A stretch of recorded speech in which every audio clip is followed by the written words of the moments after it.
식당하는 집인데 문을 닫았잖아요. 6개월, 9개월 닫았잖아요. 9개월 닫은 집인데 보조금이 얼마나 나왔느냐? 20억이 나온 거예요. 그날 매출액 곱하기 그대로 다 준 거예요. 일 하나도 안 했는데도. 그러니까 하늘에서 그냥 돈을 뿌린 거야. 1 더하기 1은 2예요. 1 더하기 1은 10이 아니에요. 근데 우리는 1 더하기 1을 10으로 생각하고 20억짜리 멀쩡하던 아파트가 40억이 됐어. 이번에 다 그랬죠? 작년, 재작년에 40억이 되니까 갑자기 20억이 생긴 거야. 너무너무 행복한 거야. 주식도 2,300선에서 샀는데 3,300까지 올라갔어. 너무 행복한 거야. 내가 캐디 언니들한테 들은 얘기인데, 아니 캐디가 아닌가? 하여튼 나를 엄청 좋아하는 캐디 언니야. 그 캐디 언니한테 들은 얘기인데 무슨 얘기를 하느냐면 요즘 젊은 애들이 싹 사라졌대. 골프장이 예약이 안 되거든요. 우리 같은 사람은 뭐 골프장 예약 꿈도 못 꾸죠. 뭐 회원권도 아무것도 없으니까. 그러니까 저도 운동을 하는데 올해 4번인가 밖에 못 나갔어요. 예약은 돈의 문제가 아니라 예약을 할 수가 없으니까. 그런데 젊은 애들이 다 들어와서 골프를 친 거예요. 걔네들 컴퓨터 잘 다루잖아요. 우리는 열어갖고 하면 1분 지나면 예약 끝났습니다. 그럼 이거 어떻게 된 거예요? 근데 걔네들이 1분 안에 그 예약을 다 끝내는 거예요. 근데 지금 골프장에 젊은 애들이 하나도 없대요. 네, 주식이 3,300에서 2,300으로 떨어져. 돈이 없는 거야. 40억짜리 아파트인데 20억으로 떨어져갖고 자기가 생거지됐다고 생각을 하는 거야. 왜 인생을 그렇게 영혼을 파괴해가면서 살아요? 그냥 사는 집은 그냥 사는 집이지. 그걸 투자로 바꿔버리는 대한민국 국민들이 잘못한 거지. 그래서 여러분들은 제발 무슨 주식을 사갖고 돈이 뛰었다, 난 행복하다, 그 행복은 오래가는 행복이 아니에요. 내가 비트코인을 샀는데 비트코인 사지 말라고 내가 수도 없이 얘기했어요. 가상화폐라고. 가짜 화폐야. 가짜 화폐인데 왜 거기다가 5천만 원짜리를 집어넣고 그래? 그게 2009년에 나온 돈인데 그때 하버드 애들, 스탠퍼드 애들 그때 다 떼어먹고 다 걔네들 떠났어요. 그리고 누가 남은 거야? 어리삐리한 사람들. 돈도 없고 가진 것도 없지만 한탕 노려보는 사람들. 그런 사람들이 들어간 거예요. 그래갖고 자살을 하고. 왜 인생을 그렇게 사느냐 이거예요. 그렇게 살 필요가 뭐 있어. 이렇게 저를 많은 분들이 이렇게 이유를 모르겠어요. 저를 만지면은 울어. 아니 나를 만지면 웃어야지 왜 울어?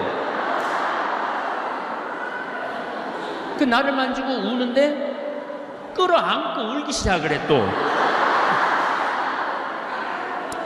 뭐 한 분이야 뭐 좋을 수 있는데 그게 1000명이 그러면은요 혼이 나가요. 여러분도 한번 해봐. 한번 해봐. 해보면 알아. 네, 그래서 우리 직원들이 원래 제가 유명하지는 않지만은 그 김태희 씨 남동생이 연예인이잖아요. 연예인이고 그 김태희 씨는 제가 혼인 주례를 했으니까. 근데 이렇게 지나가면은 태희는 뭐 이렇게 모자를 쓰고 마스크를 쓰고 마스크를 쓰지만은 나는 마스크를 써도 교우들이 알아봐요. 목소리 때문에. 목소리만 이거 무슨 듣던 소리인데 어디서 들리는 거지? 네. 그러더니 나한테 심각하게 얘기를 하더라고요. 그 연예인 오래 한 경험으로 신부님은 로드 매니저가 10명은 있어야 된다고. 로드 매니저가 뭐냐면은 못 만지게 하는 사람들 10명은 있어야지. 신부님 스트레스 굉장히 많이 받을 텐데요. 그때 막 받으려고 그럴 때인데 그런 얘기를 해주더라고요. 그래서 제가 교만해서도 아니고 건방져서도 아니고 그런 건강상의 문제가 있어서 그렇게 하는 거니까 혹시라도 오늘 섭섭한 분이 있으면 그걸 털어버리세요. 네, 그래야지 우리가 계속 행복한. 저는 이제 신부 생활한 지 한 30년 돼요. 이제 한 12년만 있으면 은퇴하거든요. 그때는 이제 뭐 끌어안고 울어도 좋고 우리 집에 하룻밤 자자고 그래도 좋고 그때는 다 될 거야 아마. 그때는 다 될 거야. 그걸 희망을 하고 있어요 저도. 왜냐하면 사실은 사람이 제일 행복한 건 뭐냐면은 사랑하는 사람하고 좋아하는 사람하고 같이 이야기 나누고 수다 떠는 것처럼 좋은 게 어디 있어요. 그래서 젊었을 때는 우리 신부들 회의를 한 적이 있어요. 회의를 한 적이 있는데 신부 결혼 문제에 대해서 40대 중반까지는 결혼시켜야 된다. 투표를 했어요. 45세 이상은 절대 안 된다. 그래갖고 45세 이상이 훨씬 많으니까 그게 부결됐어. 뭐 우리가 결정한다고 결혼하고 안 이제 그 신부들의 상태를 본다고 아마 그 주교회에서 붙이라고 그런다. 제가 이제 58인데 나보러 장가가라고 그러면은 난 관둘 거야. 혼자가 얼마나 편안한데. 아 지금 마누라 눈치 보고 자식들 눈치 보고 눈치 볼 게 하나도 없잖아요. 그 신부가 얼마나 행복한 자리인지 몰라요. 코로나는 끝나지 않아요. 계속 돌고 돌면서 우리를 괴롭힐 거예요. 그래서 여러분들 면역력을 키워야 되는 거예요. 우리가 이길 수 있는 건 면역력이야. 그래서 물 많이 드시고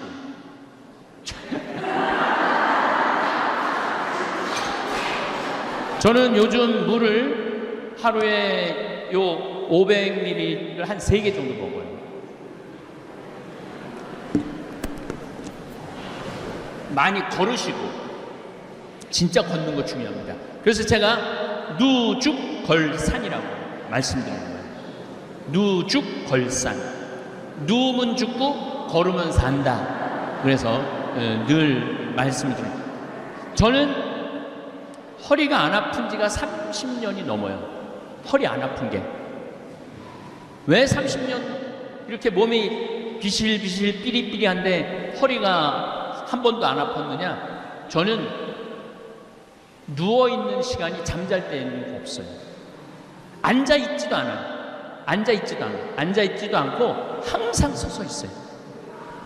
황창현 신부님의 행복특강 지금 바로 시작하겠습니다. 영상이 마음에 드신다면 구독, 좋아요, 알림 설정 부탁드립니다. 마지막에 인생 최고로 잘 사는 법, 늙어서 추해지지 않으려면 3대 바보가 되지 마라 이야기도 함께 들으시면 좋겠습니다. 참 예수님, 지난 3년 동안 우리는 코로나 때문에 관계 단절이 있었습니다. 뭐 친한 지인들, 또 심지어는 부모님도 자주 찾아뵐 수 없고, 또 요양병원에 있는 부모님은 아예 만날 수 없는 그러한 아주 슬픈 시간들을 보냈습니다. 반대로 우리 천주교 신부들은 살아난 신부들이 엄청 많을 거예요. 따라다녔던 여자들이 3년을 안 따라다니니까 관계 단절이 생겼잖아요. 자연스럽게.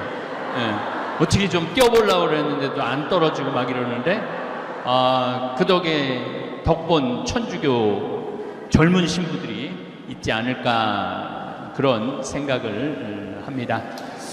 사실은 제가 외부 강의를 나가지 않아요. 코로나 오기 전부터 외부 강의를 하지 않았습니다. 왜냐하면 한 20년 정도 강의를 하다 보니까 혼이 다 나가버렸어요.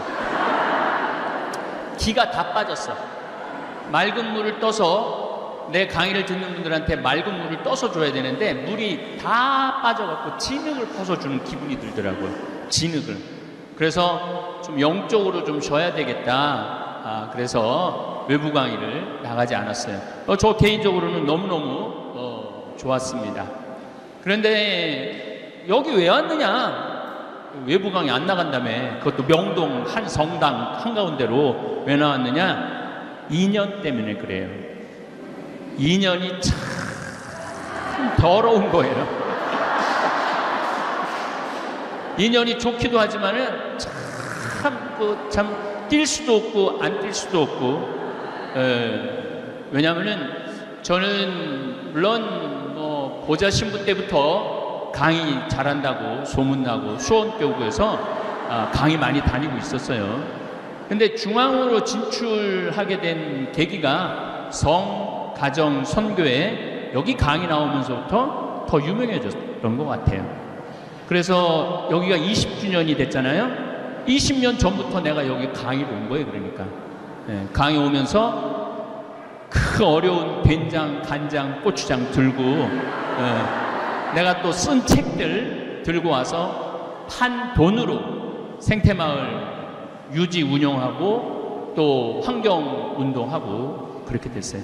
오늘은 된장, 간장, 고추장 안 들고 왔습니다. 청국장도 안 들고 왔습니다. 이제는 들고 다니지 않아도 택배로 주문이 되고 물량이 모자라갖고 뭐든지 뭐 완판이 되니까 물량이 모자라갖고 또 청국장 가루 먹고 여기 오늘 하나 갖고 온 건 있어요. 청국장 신부의 코로나 일기라는 책을 제가 썼습니다. 지난 화요일 날 나왔어요. 지난 화요일 날 나왔는데 이 책은 지난 3년 동안 우리가 코로나를 맞이해갖고 얼마나 당황하고 얼마나 국가 시스템이 무너지고 미국 그 잘난 미국이 그렇게 무너져 가는 거 세계 사람들 이기적인 일본 사람들이 우리나라 사람들을 제일 먼저 못 들어오게 한 극명한 그런 것들을 볼 수 있었죠.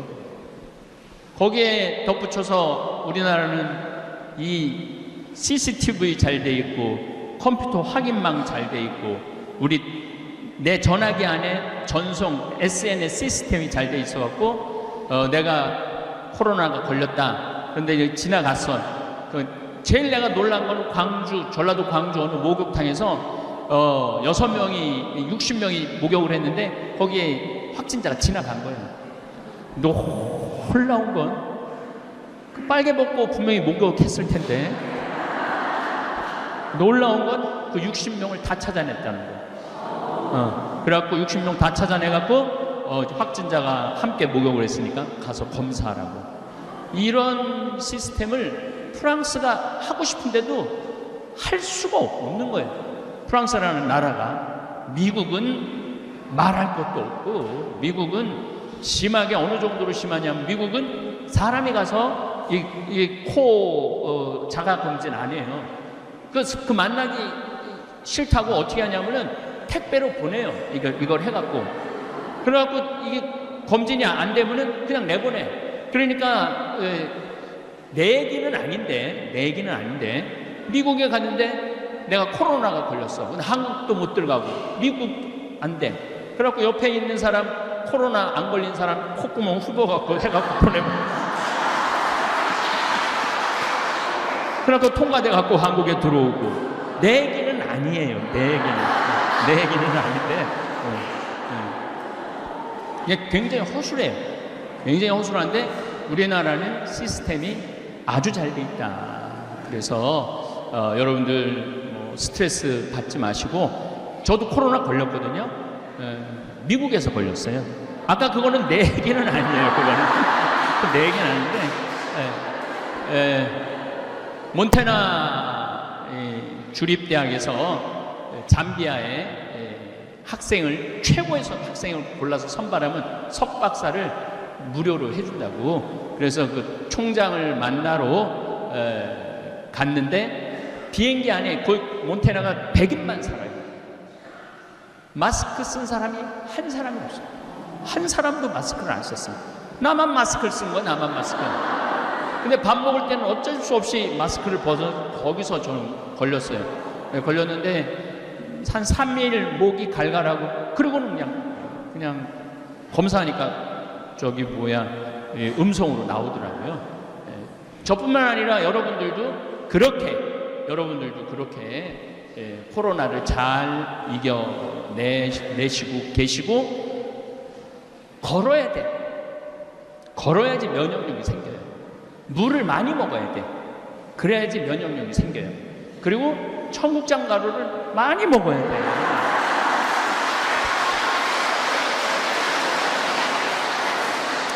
그러면은 청국장 가루를 많이 먹으면은 어떤 일이 벌어지느냐면은 납두균이라고 여러분들이 잘 알고 있는 바실러스 균이 이 위에서 위산에 다 녹는데 청국장 가루는 안 녹아요.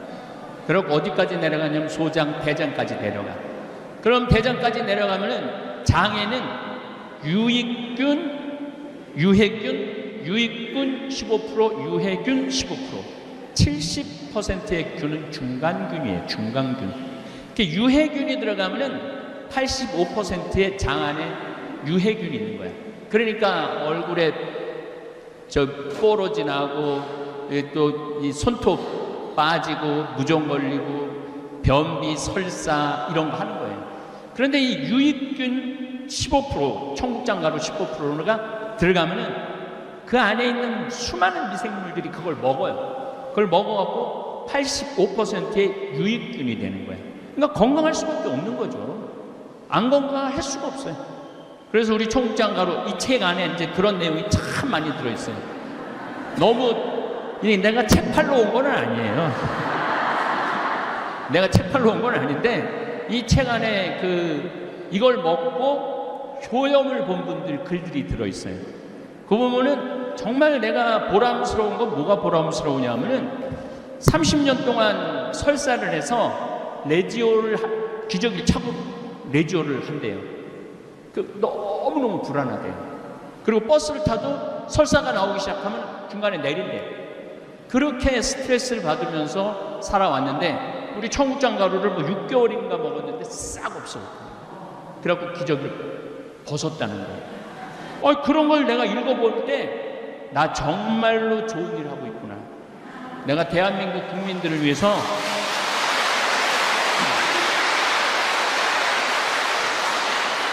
청국장 가루는 안 갖고 왔어요. 대한민국 국민들을 위해서 정말 땅도 살리고 사람도 살리고 농민도 살리고 자연도 살리고. 지금 오늘도 제가 김치도 하거든요. 김치를 하는데 김치를 어제 이제 처음으로 보냈는데 받은 분들이 너무 맛있다는 거예요. 근데 완전 유기농 제품이에요. 완전 모든 게 유기농 제품이야. 그거 왜 이렇게 다냐고 설탕 넣느냐고 그러는데 우리는 설탕 안 넣어요. 배즙을 넣어요. 배즙. 그래갖고 우리 OEM 해주는 회사가 신부님 이거 뭐가 남는 게 자기 이해가 안 된대. 뭘 남아야지 이 어려운 사업을 하지 왜 남기지도 않고 파느냐고. 그때 제가 그 대표한테 이런 말을 했어요. 나는 돈을 버는 사람이 아니다. 나는 행복을 파는 사람이다.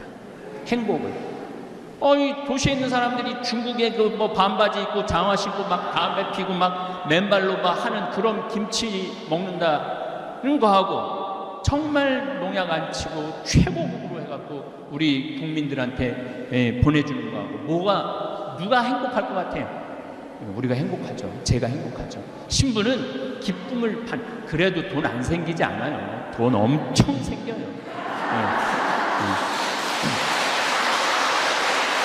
우리는 지금 13년째 청국장 3만 원이에요. 3만 원. 근데 지금 인플레이션이 있어서 계속 청국장 가격을 올려야 되느냐 말아야 되느냐 딱 선 걷어요. 안 올린다 우리는. 우리는 안 올린다.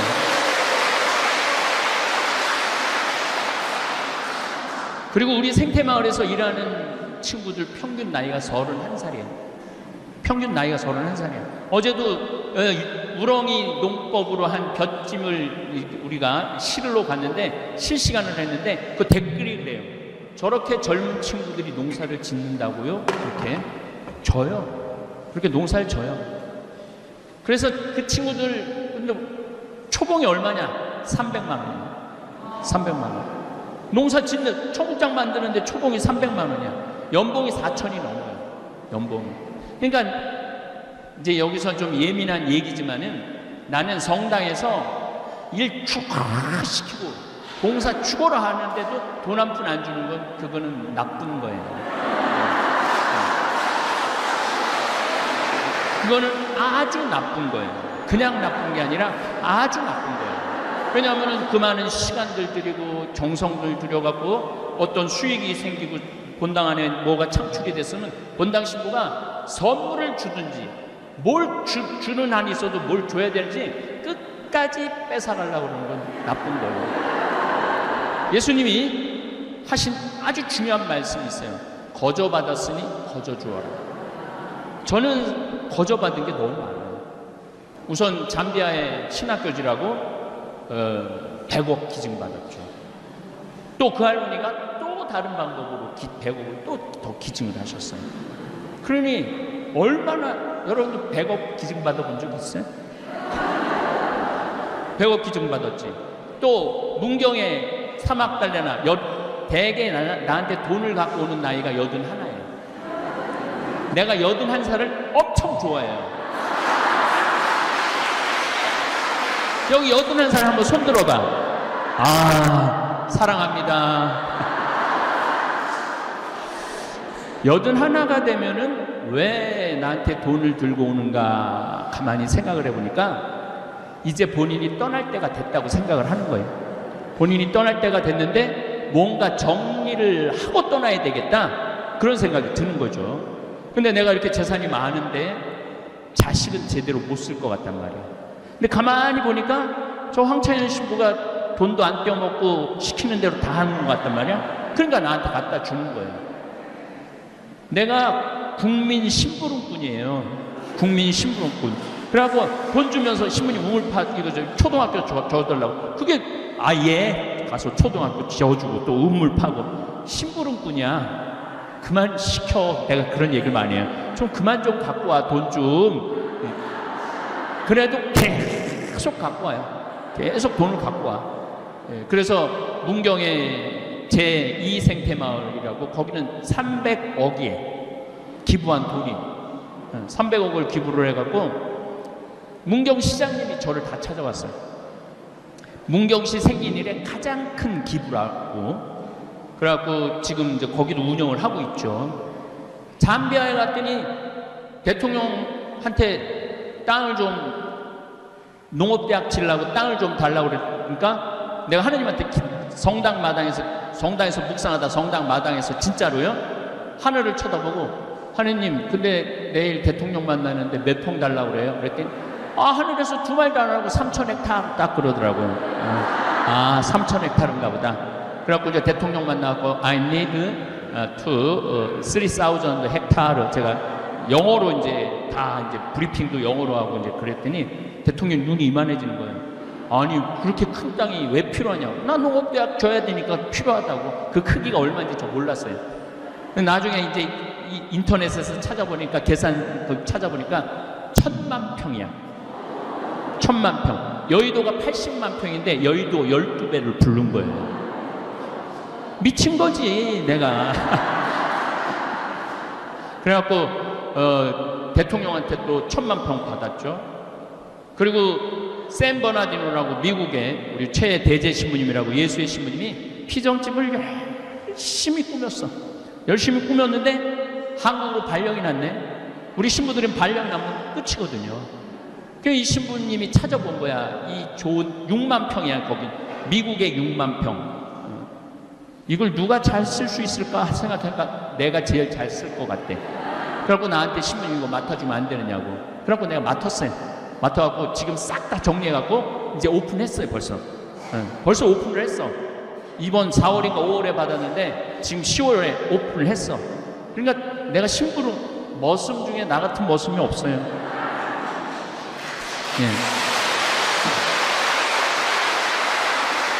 여기 우리 다몰교우들도 오늘 많이 왔겠지만은, 그리고 요즘 내가 최고로 애를 쓰는 게 뭐냐면 제주도 서귀포시 남원읍 신내리에다 땅을 2,000평을 사놨어요. 바로 바닷가 앞이야. 바로 바닷가 앞인데 거기는 이용료가 무료예요. 문경도 이용료가 무료예요. 샌버나디노도 이용료가 무료예요. 내년에 우리 생태마을 이제 오픈할 건데 내년 생태마을 1박 2일, 2박 3일 와서 주무실 수 있을 거거든요. 그것도 무료예요. 왜 무료? 무조건 무료는 아닙니다. 또 오해하실 수 있어요. 왜 무료냐 하면은 가만히 보니까 내가 다 거저받았어. 거저받았는데 거기 돈 받아갖고 한다라는 건 그는 하느님답지 않은, 그리스도답지 않는 그런 결정인 것 같아요. 제가 왜 무료로 하려고 그러냐면은 나 열심히 해. 근데 늙었는데 돈에 주머니에 돈이 없어. 어디 좀 가서 몇 주 좀 쉬고 싶은데 그 돈 때문에 집에 그냥 정말 저기 뒷방에 쥐 숨어 있듯이 그냥 숨어서 죽지도 않고 그냥 계속 20년, 30년을 이렇게 있으면 너무 불쌍하잖아요. 그러니까 제주도도 한 달 살아보기, 잠자리는 공짜로 대주겠다는 거예요. 먹을 거는 본인이 가고 슈퍼에 가고 뭐 사다가 조리장을 만들어 줄 테니까 그래서 한 달 정도 걸어보라고. 돈 없이 좀 살아볼 수. 우리 가톨릭 교우들이 얼마나 성당에 돈을 많이 내요. 신축한다고 돈 내. 1차원금 있어, 2차원금 있어, 교무금 있어. 또 큰 성당의 교우들은 시골 성당에서 또 뭘 해달라고 도와달라고 와. 꽃동네 도와줘야 돼. 계속. 근데 이제까지는 계속 내기만 했단 말이야. 아, 이거 안 되겠다. 이제는 좀 교회가 좀 우리 교우들한테 값없이, 이건 이사야 예언서에 나와요. 값없이 꿀과 술을 사서 먹어라, 이 말이 나와요. 정말 값없이 좀 편안하게 좀 갈 수 있는 공간. 그 아프리카도 이제 여러분 한 3달 가 있을 수 있어요. 아프리카도 한 3달 정도 가서 애들 몸도 씻겠대. 내가 정말 제주라고는 1도 없다. 근데 난 아프리카 가서 봉사하고 싶다. 애들 씻겨주면 돼. 샤워 시설 싹 다 해놓을 거니까. 그리고 애들 예쁘게 씻어갖고 예쁘게 입혀갖고 집에 보내면 돼. 얼마나 좋아. 그리고 빵 굽는 기술도 우리가 만들 거니까 빵 구워갖고 그걸 씻으러 오는 애들 하나씩 주고. 씻기만 해도 95%의 아이들이 안 죽는다는 거예요. 물이 없고 안 씻기 때문에 아이들이 죽는 거예요. 1347년에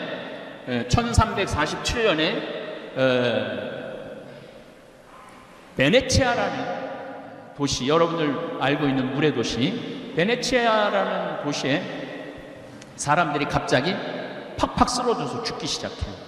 근데 최종적으로 죽을 때 어떻게 죽느냐면 까매져 갖고 죽어요. 그래서 그걸 흑사병이라고 해요. 흑사병이 죽는데 전 유럽의 반이 죽어. 전 지구에는 3분의 1이 죽고 너무너무 무섭게 죽는 거예요. 바로 코로나 같은 전염병인 거죠. 언제 끝나고 나냐면 1353년에 끝나요. 그러니까 8년을 휩쓰는 거예요. 8년을. 그래서 제가 코로나 지금 이제 2020년부터 시작 2019년 12월 31일 날 코로나가 처음 발표됐으니까 사실 2000년부터 시작됐다고 봐야죠. 2000년, 2001년, 2002년. 우리 지금 3년 지금 코로나하고 싸웠죠. 우리 지금 잘 싸우고 있어요. 지금 우리나라에서 죽은 숫자는 26,000명. 그런데 미국은 죽은 숫자가 120만 명. 그러니까 우리나라가 다른 나라의 100분의 1 정도밖에 안 죽어요. 코로나에 걸려서. 그러니까 중국은 가둬놓고 죽이잖아. 지금도 지금 뭐 상하이, 무안 지금 가둬놓고 그래갖고 막 탈출을 해요. 지금도 굶어 죽는 그러잖아요. 코로나에 걸려 죽는 것보다 굶어 죽는 숫자가 많다. 가둬놓고 죽고. 일본은 집안에서 조금 죽길만 해요. 절대 데려다 치료 안 해요. 그리고 일본은 65세 이상이 3,500만 명이야. 대개 60세 이상서부터 죽지 40대, 30대는 우리나라도 40대는 뭐 30명인가 40명밖에 안 죽었어요. 20대는 하나도 없어. 10대도 하나도 없어 죽은 사람이. 0세에서부터 10세까지 하나도 없어 죽은 사람이. 물론 이제 한 2달 전 통계지만은 뭐 그 사이에 또 죽었을 수 있지. 아예 안 죽는다고 봐야 돼요. 이 코로나는 하느님이 65세 이상이 하도 안 죽으니까 한번 솎아내려고 그러시는 것 같아요. 한번 솎아내려고. 그런데 한국의 65세 이상은 안 죽어. 지금 전 세계적으로 6억 명이 코로나에 걸렸어요. 6억 3천만 명이. 우리나라는 2,550만 명이 걸렸어요. 사실은 우리나라는 지금 4천만 명 걸렸다고 보면 돼요.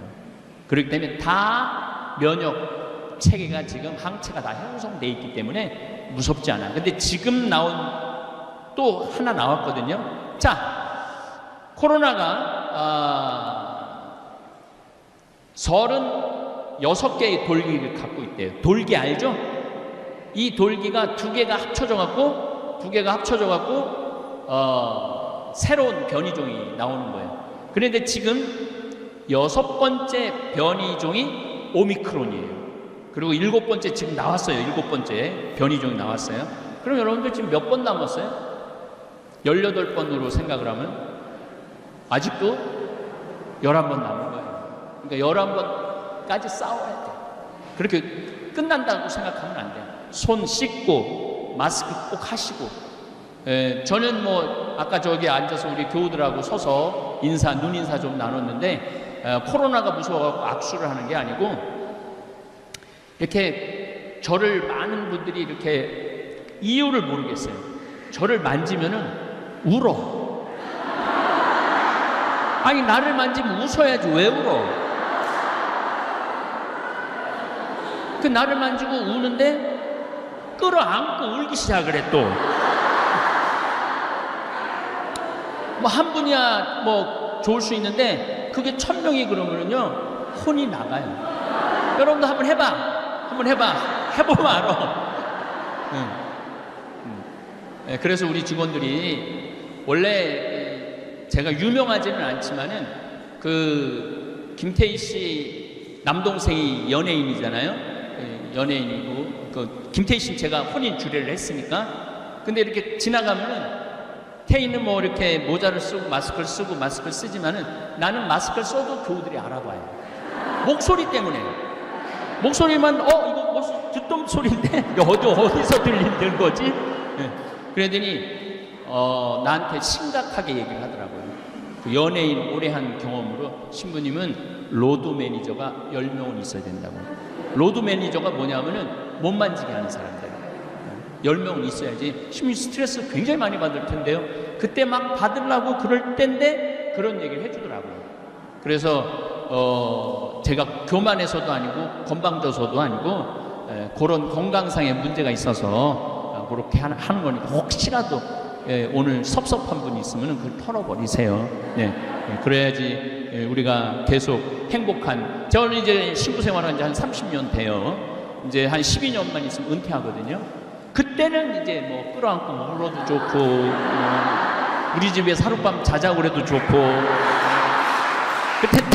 그때는 다 된 거야 아마. 그때는 다 될 거예요. 그걸 희망을 하고 있어요 저도.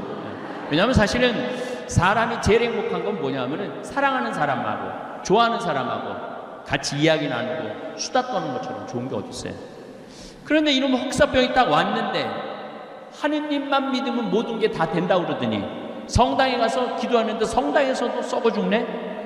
신부들도 죽네? 주교들도 죽네? 교황님은 아예 바깥에 나오지를 않으네? 그러면서 그 7년 사이에 교회가 뭐 엄청나게 성스럽고 거룩한 줄 알았더니 까보니까 우리하고 똑같아. 아무것도 아니야.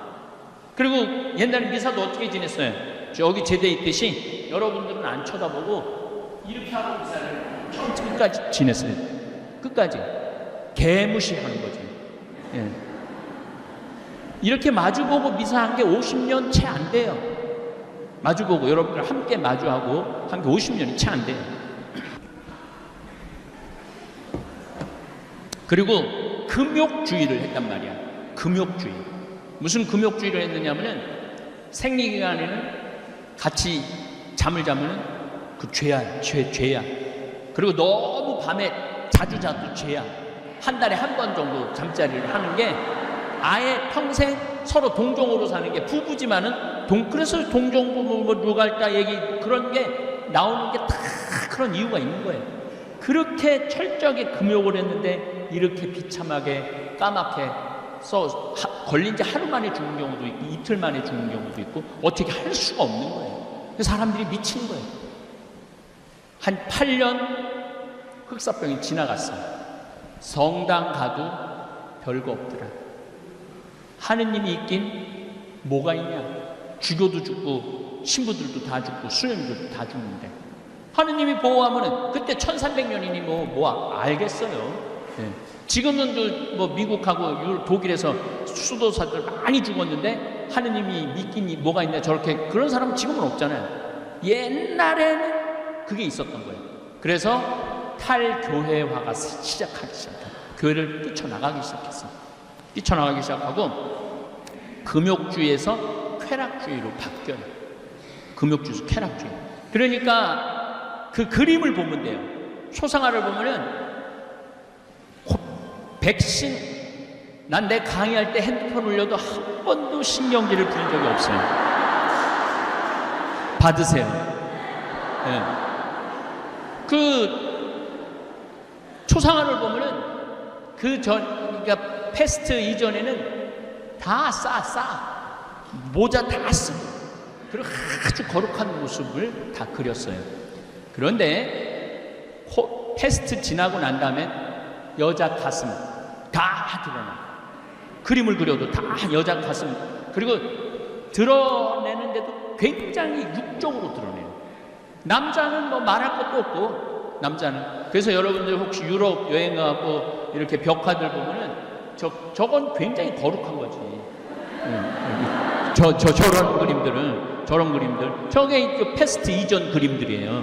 근데 바깥에 지금 나가봐요. 바깥에 나가보면은 전부 다 벗은 그림을 그리는 거예요. 그러면서 교회를 떠났고 이 금욕주의에서 쾌락주의로 바뀌어요.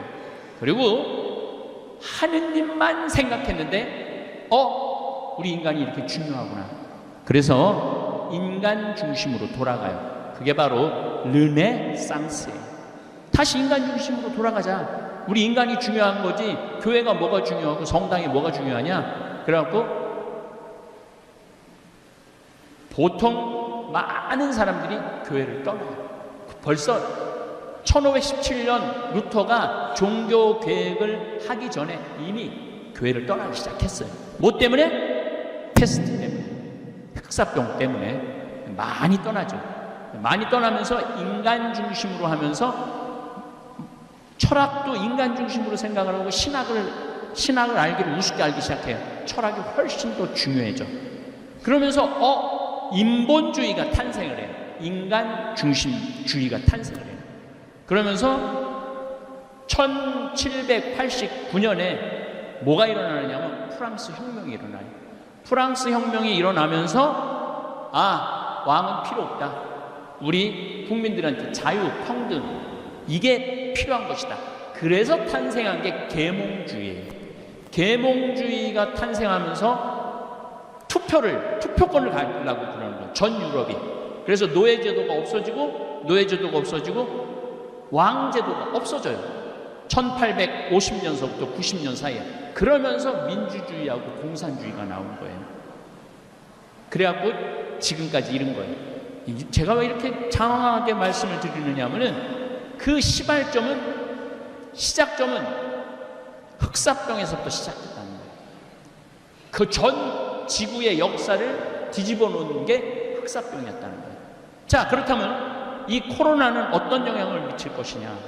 자, 코로나가 앞으로 제가 생각하기엔 최소한 2년 내지 3년은 더 갈 거예요. 그게 약하든 강하든. 어제는 코로나 세계에서 하루 걸린 확진자가 89,000명이었어요. 그래서 주일 효과가 있긴 있구나. 그런데 오늘 잠깐 열어보니까 90만 명이야. 지금도 전 세계 50만 명이 넘으면 위험한 거예요. 근데 전 세계적으로 지금도 90만 명이에요. 90만 명. 그러니까 코로나를 여러분들 이제 끝났다라고 생각하면 큰 오산이에요. 코로나는 끝나지 않아요. 계속 돌면서 우리를 괴롭힐 거예요. 그래서 여러분들 면역력을 키워야 되는 거예요. 우리가 이길 수 있는 건 면역력이야. 그래서 물 많이 드시고.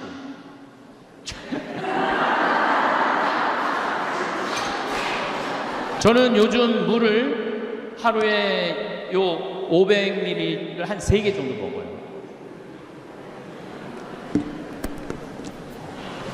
많이 걸으시고, 진짜 걷는 거 중요합니다. 그래서 제가 누죽걸산이라고 말씀드리는 거예요. 누죽걸산.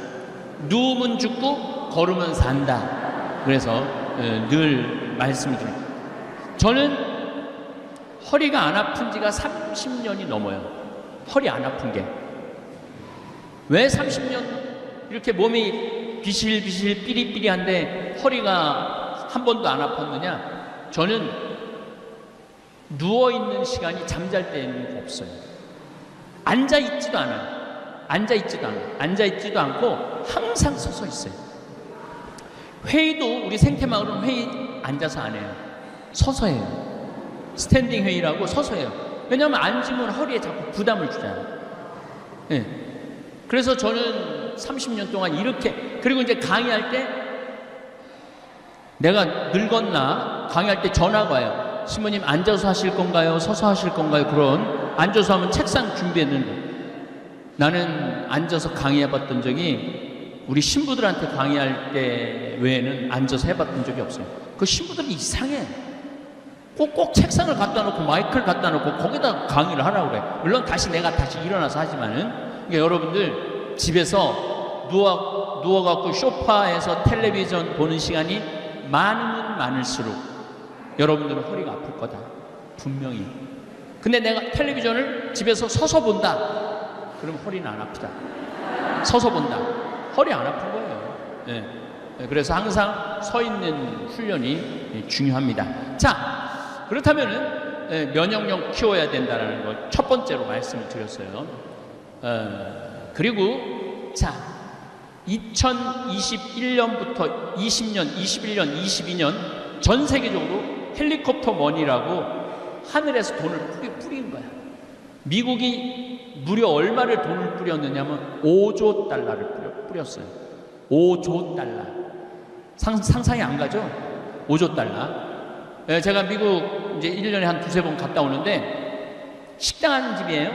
식당 하는 집인데 문을 닫았잖아요. 6개월, 9개월 닫았잖아요. 9개월 닫은 집인데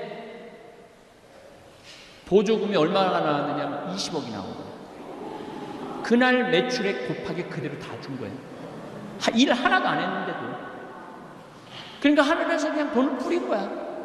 우리나라도 많이는 안 뿌렸지만 그래도 엄청 뿌린 거예요. 우리나라도 엄청 뿌렸어요.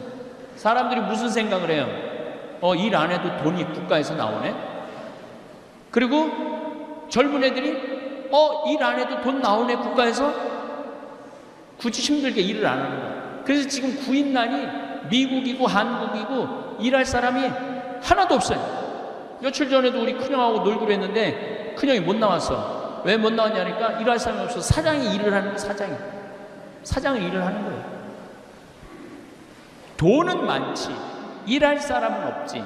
그러니까 뭐가 되냐면 인플레이션이 되는 거예요.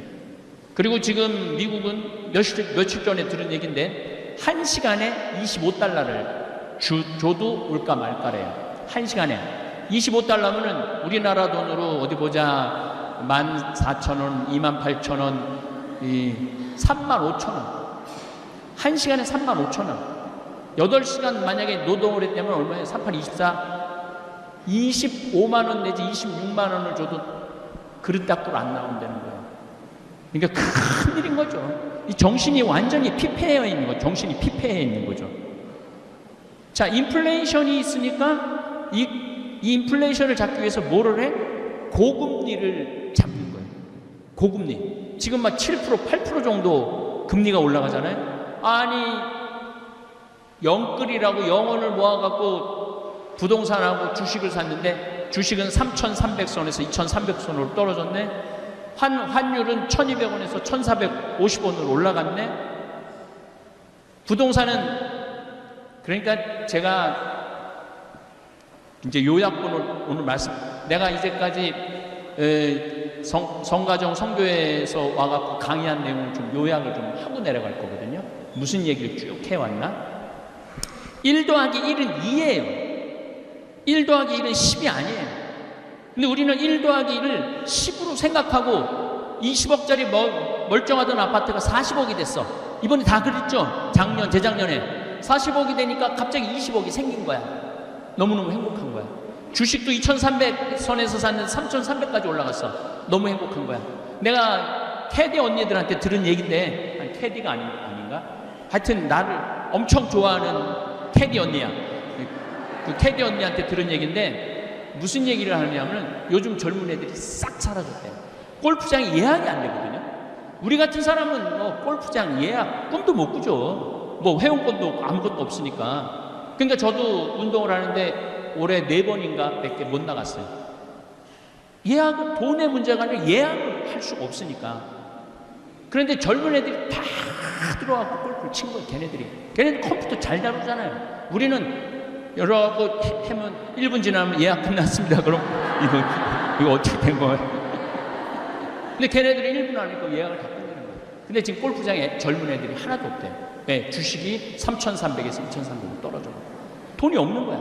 40억짜리 아파트인데 20억으로 떨어져 갖고 자기가 생거지 됐다고 생각을 하는 거야. 왜 인생을 그렇게 영혼을 파괴해가면서 살아요? 그냥 사는 집은 그냥 사는 집이지. 그걸 투자로 바꿔버리는 대한민국 국민들이 잘못한 거지. 이런 지금 코로나 이후의 얘기를 하는 거예요. 코로나 이후에. 코로나 이후나 이전이나 똑같은 거죠. 그래서 여러분들은 제발 무슨 주식을 사갖고 돈이 뛰었다, 난 행복하다, 그 행복은 오래가는 행복이 아니에요. 내가 비트코인을 샀는데 비트코인 사지 말라고 내가 수도 없이 얘기했어요. 가상화폐라고. 가짜 화폐야.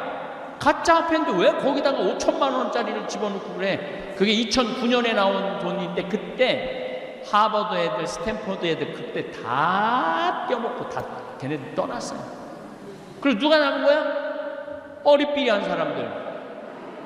돈도 없고 가진 것도 없지만 한탕 노려보는 사람들. 그런 사람들이 들어간 거예요. 그래갖고 자살을 하고. 왜 인생을 그렇게 사느냐 이거예요. 그렇게 살 필요가 뭐 있어. 하루 밥 세 끼 먹고 맛있게 먹고 살면 되지만, 나도 여기 지금 와갖고 하동간에 가갖고 저 아침 겸 점심 먹었거든요. 맛있더라고. 밥 세 끼 맛있게. 또 우리 김장김치 지금 받아본들 맛있죠? 예. 네. 그거 뭐 큰 돈 드는 거 아니거든. 뭐 거기다가 우리 청국장 가루까지 먹으면은 이건 뭐. 아니, 청국장 가루 먹고 삶의 질이 달라졌다는 분들이 너무너무 많아요. 그래서 이 책을 꼭 사서 보셔야 돼. 이 책 내가 오늘 갖고 왔거든요. 예, 이 책을 꼭 사서 보셔야 돼. 이 책을 읽어보시면은 제 3년 동안 코로나에 관련된 내용도 있고 박현민 신부님 상담 이야기도 있고 여러분들이 효과 본 거를 올린 거를 여기다 다 넣어놨어. 그래갖고 아까 노기순인가 자기 103페이지에 자기 얘기 나왔다고 좋아하더라고. 네. 그래서 여러분들 코로나 이후에는 이런 어려운 문제들이 흑사병이 민주주의를 탄생했듯이 코로나로 완전히 새로운 세상이 되는 거예요. 어떻게 새로운 세상이 됐느냐? 자, 나는 그래도 항신부님 다볼사이버 성당 거기 들어가고 구독하고 있다. 한번 손 들어봐요. 이거 보세요.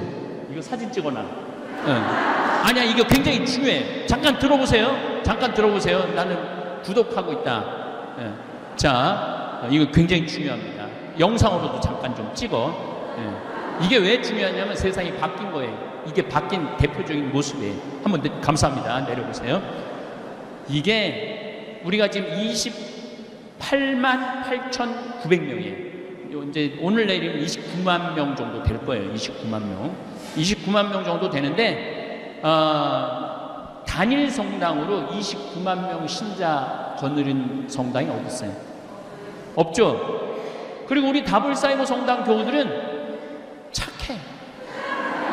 말을 너무 잘 들어.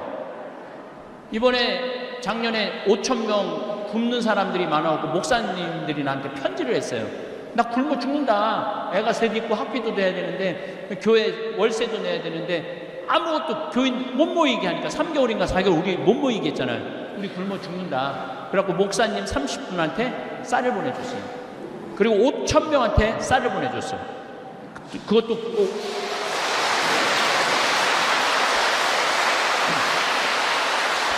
그 5,000명한테 쌀을 보내줬는데 쌀을 받는 대부분의 수혜자들이 누구냐면 이주민들이에요. 정부의 지원을 못 받는 분들. 나머지는 우리 정부가 다 알아서 쌀 주니까. 그러니까 예수님이 프란시스코 교우님 굉장히 강조했죠. 다문화 이주민들을 잘 돌봐야 된다고. 그런데 그 들어가는 돈이 4억 7천이야. 근데 우리 다볼교우들이 다 냈어. 다 냈어. 우리 만난 적도 없고 알지도 못하고. 그런데 그런 방글라데시 거기 본당 하나가 인도에 가서 일해야 되는데 국경을 폐쇄하니까 다 굶어 죽는데 본당 신부가 편지를 했어. 한국에서 공부한 방글라데시인인데 한국 신학교에서 공부를 하고 간 사람이에요. 그래갖고 나한테 도움이 요청이 왔어요. 300만 원 정도 도와달라고. 그러면 먹고 살 수 있다고. 우리 다볼교우들한테 여기 좀 본당 하나가 굶어 죽는다는데 좀 도와줍시다 그랬는데 7천만 원이 들어왔어. 다볼교우들이 보내주는 거예요. 다볼교우들이.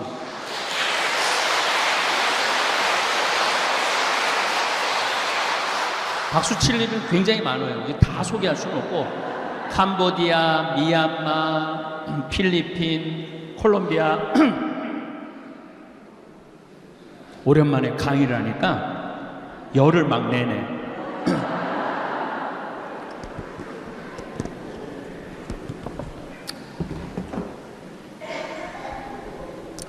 그리고 제가 제일 놀란 거는 우리 김종용 신부라고 잠비아에서 나하고 함께 사목을 하는 신부인데 애들 물 들어오는 거. 근데 애들이 물 들어오는데 우리가 방송 보는 거하고 달라요. 애들이 딱 물을 뜨잖아요. 집에 갈 때 춤을 추면서 가요. 보신 분들 계실 거야 아마. 춤을 추면서 가. 아 진짜 이쁘다 쟤네들. 막 웃고 춤추고 그러고 다니거든요. 아프리카 가면 다 웃고 춤추지. 맨날 막 물 흘리고 막 애들 그건 5%도 안 돼요. 아프리카 사람들 대부분이 잘 먹고 잘 살아요. 근데 우리가 잘못 알고 있는 거지. 예. 그래서 아프리카 사람들을 사람도 아닌 것이 짐승도 아닌 그런 잘못된 인식을 심어주는 게 전부 다 구호단체에서 그것만 내보내서 그래요. 건강한 모습을 내보내면 더 기부 더 할 거야. 와, 우리가 내갖고 저 목욕을 하네, 쟤네들이. 우리가 내갖고 쟤네들 교복을 입고 학교 운동장에서 공을 저렇게 기쁘게 차네? 그럼 더 내요.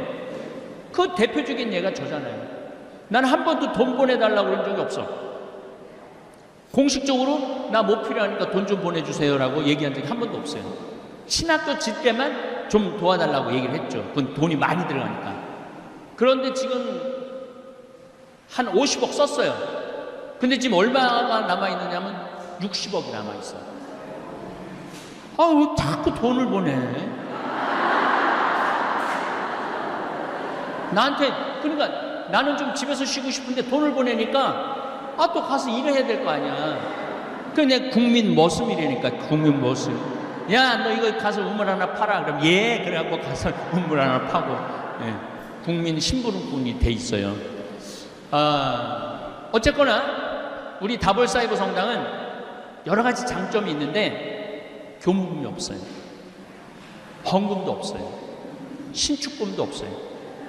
그렇잖아요. 여기 신축금, 헌금, 교무금, 헌금, 사무장은 사무실. 우리는 아무것도 없어. 나만 있어, 나만. 또 나는 내가 이제까지 유튜브 수익, 여러분들이 유튜브 보실 때 전반에 한 3분 정도 광고 봐주시고 중간에 한 1, 2분 광고 봐주시면은 제가 이제까지 유튜브로 지난 3년 동안 벌은 돈이 얼마냐? 50만 달러예요. 그러니까 한국 돈으로 또 따지면 그거 얼마야? 거의 한 7억 내지 8억 정도 되는 거예요. 7억 내지 7억 한 5천 되겠네. 7억 5천 정도 되는 돈을 내 유튜브 수입으로 들었어. 근데 난 그 1원도 돈 쓸 필요가 뭐가 있어? 신부가 다 어려운데 도와주는데 다 내놨어. 이제 없대. 또 하나도 없대. 내가 국장한테 뭐 어디 좀 도와줄 데가 있어갖고 그 유튜브에 얼마 있어? 신부 다 써갖고 없어요. 그러더라고요. 참 말의 끝에 얘기지만 세상에 신부처럼 팔자 좋은 사람이 없어요. 아니 젊었을 때는 좀 결혼도 좀 시키고 몸에서 열은 나는데 이걸 참으라고 그러고 인내하라고 그러고 성무일교에 몹쓸 열기 없애달라고 성무일교에 그게 나와요. 기도문에 몹쓸 열기 없애달라고. 아니 그게 본성인데 기도한다고 없어져. 몹쓸 열기가. 네. 그래서 젊었을 때는 우리 신부도 회의를 한 적이 있어요. 회의를 한 적이 있는데 신부 결혼 문제에 대해서 40대 중반까지는 결혼시켜야 된다. 투표를 했어요. 45세 이상부터 절대 안 된다. 그래갖고 45세 이상이 훨씬 많으니까 그게 부결됐어. 뭐 우리가 결정한다고 결혼하고 안 이제 그 신부들의 상태를 본다고 아마 그 주교회에서 붙이라고 그러더라고요. 제가 이제 58인데 나보러 장가 가라고 그러면은 난 관둘 거야. 혼자가 얼마나 편안한데. 아, 지금 마누라 눈치 보고 자식들 눈치 보고 눈치 볼 게 하나도 없잖아요. 그 신부가 얼마나 행복한 자리인지 몰라요. 그리고 어디 가서 밥을 먹어도 돈을 내기나 해? 돈도 안 내지. 한 번은 내가 이제 밥 먹고 비서하고 같이 밥 먹고 나갔어. 그랬더니 주인 아줌마가 날 보더니 아저씨 돈 내고 나가야죠. 그러더라고. 그냥 다니는 게 버릇이 되니까 돈 내는 거 모르고 그냥 아저씨 돈 내고 나가셔야죠. 그러더라고. 그래서 아, 돈 낼 사람이 보니까 나밖에 없더라고. 그러니까 그래요. 아, 코로나 이후에 세상은 완전히 새로운 세상이 될 겁니다. 인플레이션이 많아질 거고 부동산이 값이 떨어질 거고 주식값이 떨어질 거고 전쟁이 자주 일어날 거예요. 오늘 이제 드리고 싶은 말씀, 지구 멸망, 지금 환경 상태에서 지구 멸망은 얼마나 남았나? 1초 남았어요. 1초 남은 게 아니에요. 지금 멸망하고 있어요. 멸망. 근데 우리는 신부님 멸망하는 것까지는 잘 모르겠는데요. 왜 그러냐면은 지구본을 보면은 20도 위도 20도에서 40도, 적도 0도죠. 20도에서 40도 사이가 가장 늦게 환경 피해를 봐요. 적도하고 북극은 이미 무너졌어요. 끝났다고 봐야 돼요. 스페인이 어제 아침 10월 31일 날 아침 기온이 31.5도야. 31.5도. 그리고 알래스카가 보통 여름에 5도 내지 6도를 넘지 않았는데 37도. 시베리아는 더하죠. 시베리아는 벌써 몇 년 전부터 그랬는데 이번에 47도까지 올라갔어요. 그러니까 이미 이제 끝난 거예요. 북극하고 이 적도 쪽은 끝났어요. 투발루라는 나라는 7개의 섬인데 4개가 물에 벌써 잠겼어요. 그러면 우리는 왜 못 느끼느냐? 해 위도 20도에서 40도 사이에 있는 도시 이름을 지금부터 제가 댈게요. 보스턴, 뉴욕, 텍사스, LA, 도쿄, 서울, 평양, 상하이, 북경, 바그다드, 로마, 파리 다 20도에서 40도 선상에 다 있어요.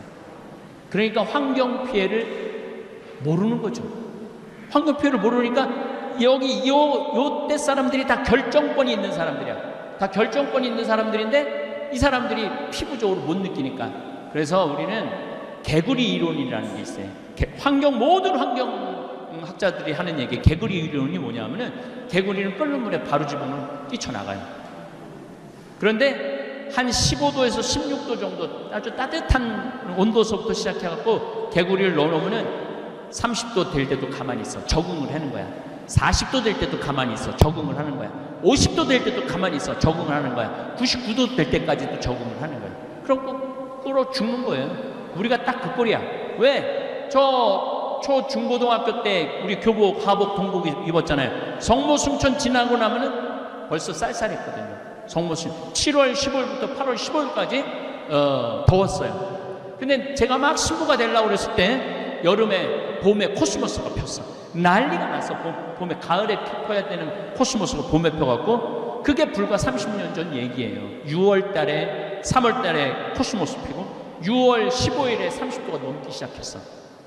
그러더니 신부된 지 한 10년 돼가고 환경운동 시작할 때 5월 달에 30도가 넘기 시작했어요.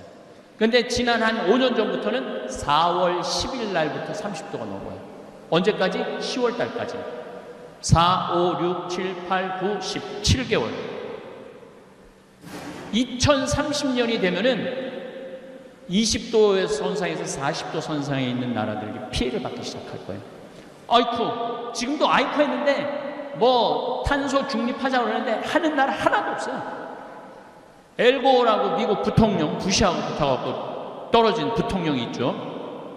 그 부통령이 이제 떨어지고 난 다음에 환경운동을 했어요. 근데 이산화탄소가 지구온난화에 결정적인 역할을 해줘. 아산화질소, 메탄 이 세 가지가 있는데 나머지는 여러분 뭐 그런 거 알 필요 없고 이산화탄소만 얘기합시다. 지난 60만 년 동안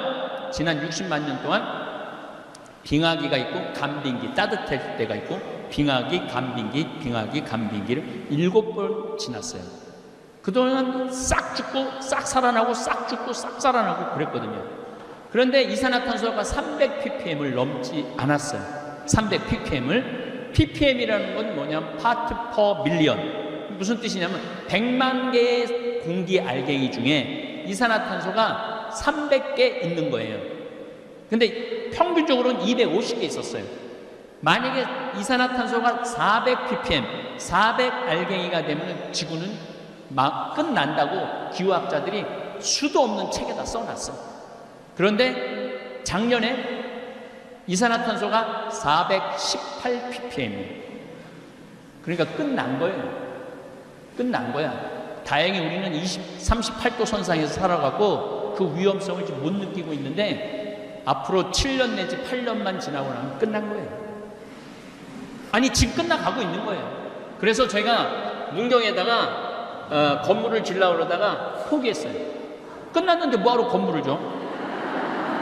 카라반으로 가는 거지. 카라반으로 가요. 진짜로. 그 다음에 샌버나디노도 땅도 좋아요. 거기도 카라반으로 가요. 여주 실내리도 멋있는 호텔식으로 지으려고 그랬는데 끝날 건데 뭐하러 호텔식으로 몇백억 들여서 저 카라반으로 다 가요. 제 이 결정이 저는 옳다고 생각을 해요. 그게 시대를 읽는 사람의 또 지혜이기도 하다는 생각이 듭니다. 자, 제가 여기 가정성교에 와갖고 처음에 한 강의가 뭐냐면 화가 나십니까? 화가 나십니까? 강의했었어요. 아니 내가 시동생이 시집 와봤더니 7살, 8살이야. 코칠질이 어버 키웠어. 그래갖고 좋은 대학까지 보냈어. 내가 환갑이 됐어. 시동생이 나한테 유럽 여행권을 줄래나 민크 코트를 줄래나. 그래갖고 봉투를 하나 내고 갔는데 가슴이 떨렸어. 여행권이 들어있어. 딱 열어보니까 10만 원 들어있는 거야. 화 나요 안 나요? 화나죠? 내가 저를 어떻게 키웠는데 10만 원? 이건 나를 욕하는 거나 마찬가지야. 그렇게 화나는 일이 한두 개가 아니에요. 그런데 가만히 보면은요 다 내 중심으로 생각하고 살아서 화가 나는 거지. 그 시동생도 일이 있겠지. 자식도 키워야 되고 아파트 사놓은 거 이자도 내야 되고 해야 되고 할 게 너무 많은 거겠지. 내 바람이 높으면은 화가 나게 돼 있어요. 그래서 여러분들 누구한테 바라지 마세요. 그래서 거기서 이어진 게 자신 껴안기야. 자신 껴안기. 왜 내 행복을 남편한테 떠넘겨? 왜 내 행복을 자식한테 떠넘겨? 남편이 옷도 안 사주고 외식도 안 시켜주고 여행도 안 시켜주면은 이렇게 말한단 말이야. 지지리 복도 없는 년. 남편 복이 없다고. 근데 자식은 더 속썩이네. 지지리 복도 없는 년, 남편 복도 없는 년이 자식 복까지 없네. 나 갈비 하나 사준 적이 없네. 이 자식 새끼들이. 남편이 남이 잘해줘야지 내가 행복해요? 내가 나한테 잘해줘야 돼요. 그동안 20년 동안 30년 동안 애 많이 썼잖아.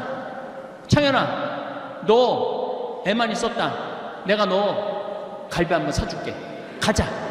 그리고 내가 나한테 사줘야 되는 거. 내가 남이 나한테 사줘야 되는 게 아니라 내가 나한테 사줘야 되는 거예요. 그래서 여러분들 오늘부터 내 행복을 이웃한테 전가하지 마세요. 나 스스로한테 잘해주면 돼. 내가 대구에 그 한 본당에 강의를 갔는데 그 본당 신부가 성수학 박사학위를 땄대. 성수학 박사학위를 따갖고 너무 신이 나갖고 그 도서관에 올라가고 나 박사학위 땄다고 그러려는데 한 놈도 쳐다보는 놈이 없대. 왜냐면 걔네들도 빨리 논문 통과해야 되니까 누가 박사 딴 거 관심이나 있어요? 없죠. 아무도 없는 거야.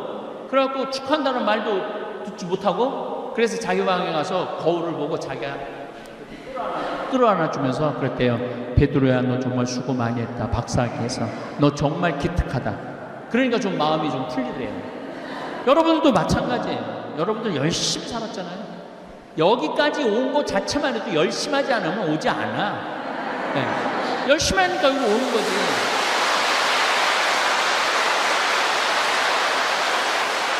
그리고 또 한 가지 있어.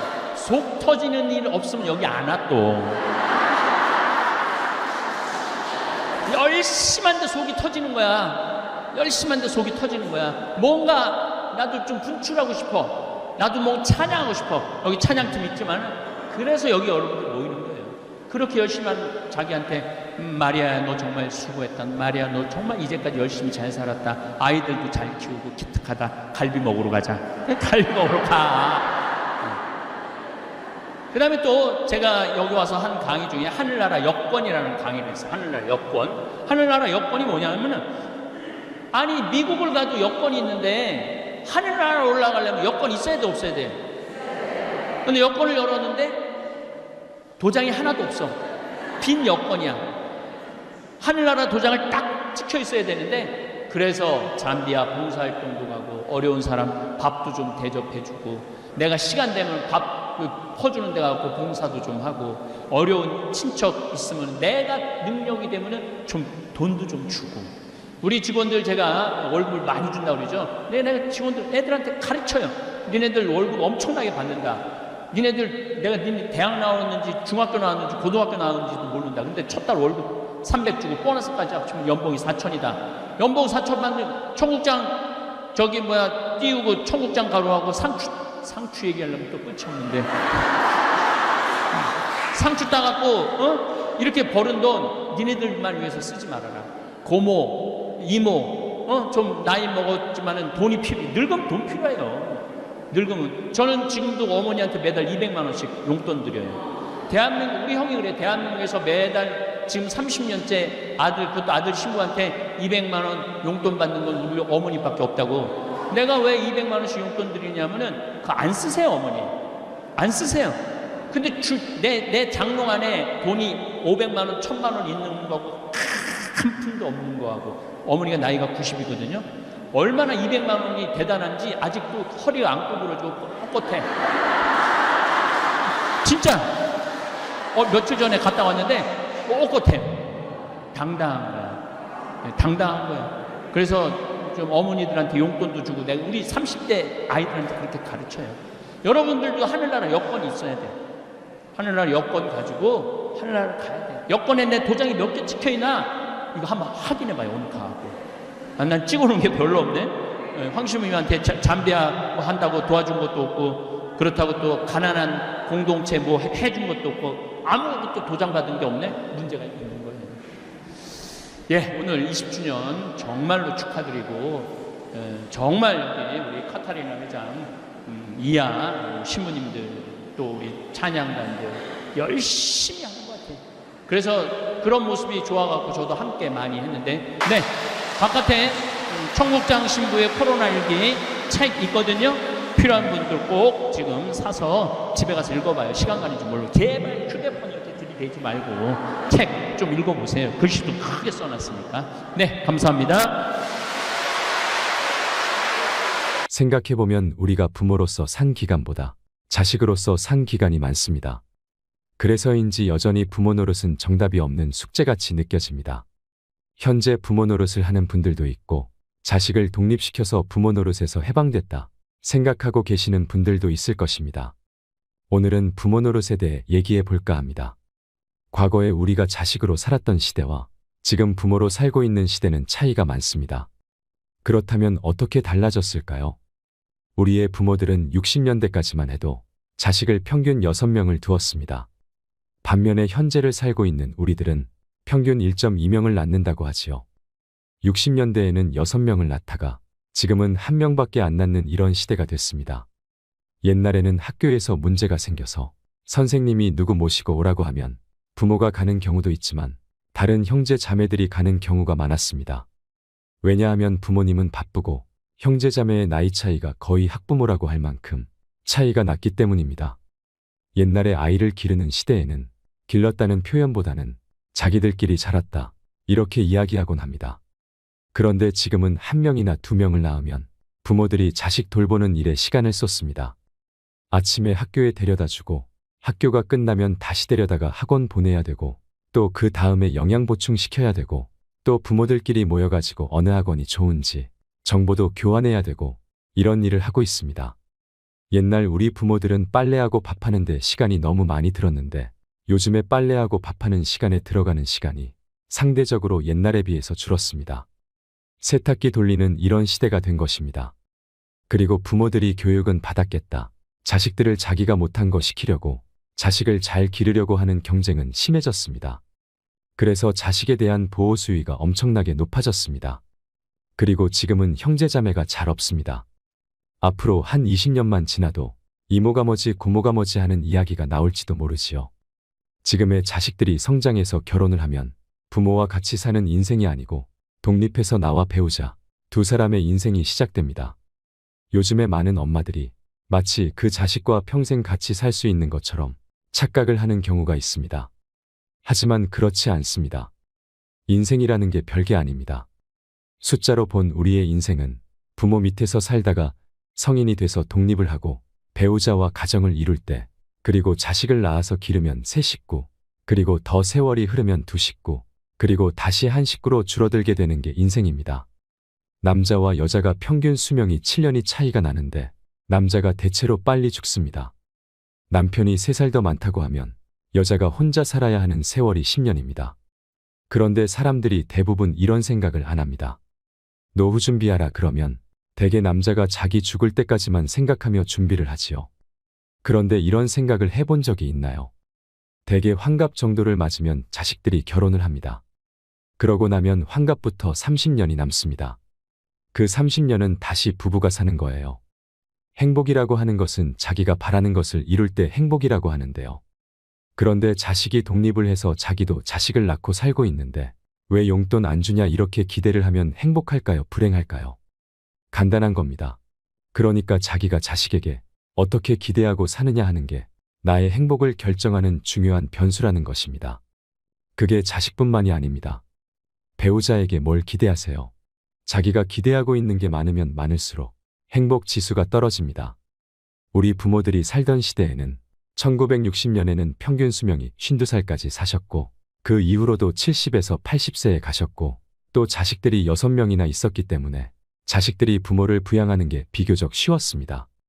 근데 우리들이 어른이 돼서 자식들의 도움을 받으려고 할 때는 자식은 한두 명인데 우리는 100살까지 사니까 자식이 부모를 모시기가 쉽지 않습니다. 이렇게 생각하면 자식에게 뭐를 기대한다고 하는 건 불행으로 가는 지름길입니다. 그러면 이제 자식을 어떻게 길러야 될까요? 사실 우리 세대는 부모님의 희생과 헌신적인 사랑으로 자란 사람이 많을 것입니다. 그러면 이 시대를 살고 있는 우리가 부모 노릇을 하면서 우리도 우리 부모가 우리에게 한 것처럼 모든 것을 다 투자해서 올인을 해야 할까요? 내가 이 아이를 위해서 나의 모든 걸 바쳤을 때 어떤 결과를 위해서 나의 노후를 위해서 한다. 이런 건 지양해야 합니다. 단지 내가 정말 자녀를 사랑하기 때문에 그 순수함 자체로 최선을 다하는 것은 괜찮습니다. 옛날에는 내가 아프면 큰아들네 집에 갔다 눈치 보이면 딸네 집에 가고 또 눈치 보이면 다른 아들네 집에 왔다 갔다 하면 됐는데 지금은 자식도 하나 둘밖에 없고 90살까지 살게 되고 그러다 아들네 집에 갔다 눈치 보이면 갈 데가 없습니다. 이제 또 갔더니 친정 부모가 오면 이제는 시부모가 비켜줘야 되는 시대가 온 겁니다. 그래서 이 시대를 사는 부모님들은 자식 사랑이 우리 부모의 자식 사랑과는 달라져야 한다는 것입니다. 만약에 우리 세대가 나의 모든 걸 바쳐서 자식 사랑을 한다면 나의 노후는 자식한테 손을 벌릴 수밖에 없습니다. 그렇기 때문에 이제는 내가 늙어서 자식에게 손 안 벌리는 것이 진정한 자식 사랑이라는 것입니다. 절대로 사랑하는 방식이 나의 모든 걸 바쳐서 자식의 뒷바라지를 하고 늙어서 자식에게 손을 벌리는 부모가 돼서는 안 됩니다. 지금 자식을 사랑하는 것을 반만하고 나머지는 스스로 자기 노후를 대비하는 데 쓰세요. 지금 내 사랑을 다 바치고 늙어서 손 벌리는 부모가 좋겠습니까? 아니면 지금 적당히 하고 늙어서 손 안 벌리는 부모를 원할까요? 그런데 많은 사람들이 생각을 안 하고 그냥 살기 때문에 늙어서 자식한테 손을 벌리는데 자식도 살기 어렵습니다. 내가 너를 어떻게 길렀는데 키워준 부모 봉양할 생각도 안 하고 이런 생각을 하면은 나만 불행해질 뿐이고 자식 간에도 의만 상할 뿐입니다. 요즘에 유행하는 3대 바보 시리즈가 있습니다. 첫 번째 바보가 누구냐면 손자와 손녀를 봐주느라고 계획을 바꾸는 할머니 할아버지예요. 여러분 주위에 있거나 지금 그러고 계신가요? 만약 모처럼 할머니 할아버지가 놀러 가려고 계획을 세웠는데 딸이 전화가 왔어요. 엄마 김서방이랑 지금 어디 가야 해서 애들 좀 봐줘. 그러면은 부부가 약속한 건 금방 잊어버리고 그냥 손자와 손녀를 봐주는 할머니 할아버지를 첫 번째 바보라고 합니다. 두 번째는 이건 공부를 좀 많이 한 사람이에요. 할머니 할아버지가 상의를 해요. 여보, 우리 이러다 갑자기 죽기라도 하면 애들이 상속세 많이 내야 되지. 그러면 너무 아깝지 하면서 미리 재산 물려주고 용돈 타 쓰겠다고 하는 할머니 할아버지가 두 번째 바보입니다. 세 번째 바보는 혹시 손자와 손녀가 와서 자고 가겠다고 하면 방이 너무 좁을까봐 새삼 그 나이에 집 늘려가는 할머니 할아버지입니다. 지금 제가 말씀드린 세 종류의 바보를 보신 적이 있으신가요? 말로는 그런 사람은 안 된다 하더라도 현실적으로는 그게 잘 안 됩니다. 지금 제가 말씀을 드릴 때는 그래 그럴 것 같다, 나도 바꿔봐야지 해도 이게 잘 안 됩니다. 그래서 굉장히 어려운 겁니다. 혹시 자식이 서운하다고 뭐라 그러면 내가 노후에 너한테 손 안 벌리려고 그러니까 오해하지 말길 바란다 하시면 됩니다. 우리가 이제 연금도 내고 세금도 꼬박꼬박 내는데 국가 차원에서의 책임을 생각해보면 옛날에는 젊은 사람들이 많아서 노인들을 봉양할 만큼 세금이 돌아갔습니다.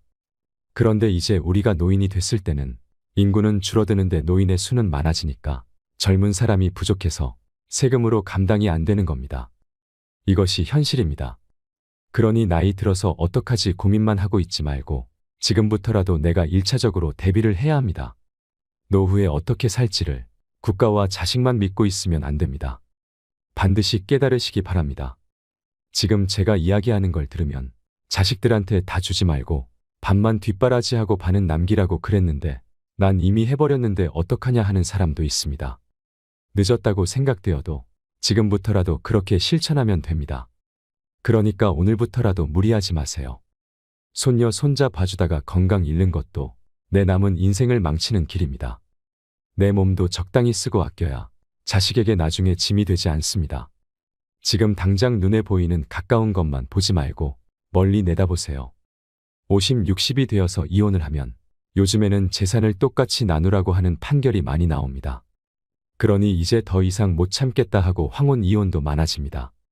특히나 가부장적인 구조에서 자라고 살았던 사람들은 남성이 나이가 들어서 퇴직을 하고 집에 들어앉으면 이제까지 내 중심으로 했던 것들이 흔들리기 시작합니다. 만날 사람은 줄어들고 와이프는 밥 차려줄 때마다 눈치 주고 자식들은 아버지와 안 친하니 말도 안 하고 젖은 낙엽처럼 되어버리는 겁니다.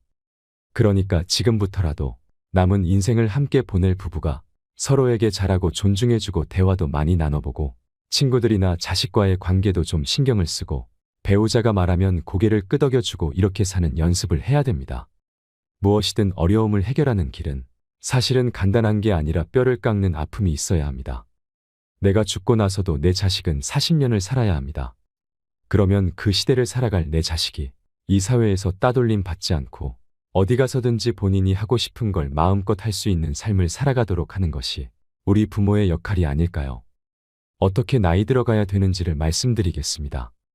나이가 든다는 것은 그저 죽어가는 현상이 아니라 건강하게 살기 위해 힘쓰는 과정이라고 할 수 있습니다. 나이가 들어갈수록 여기저기 몸이 고장나고 아픈 것은 자연스럽고 당연한 것입니다.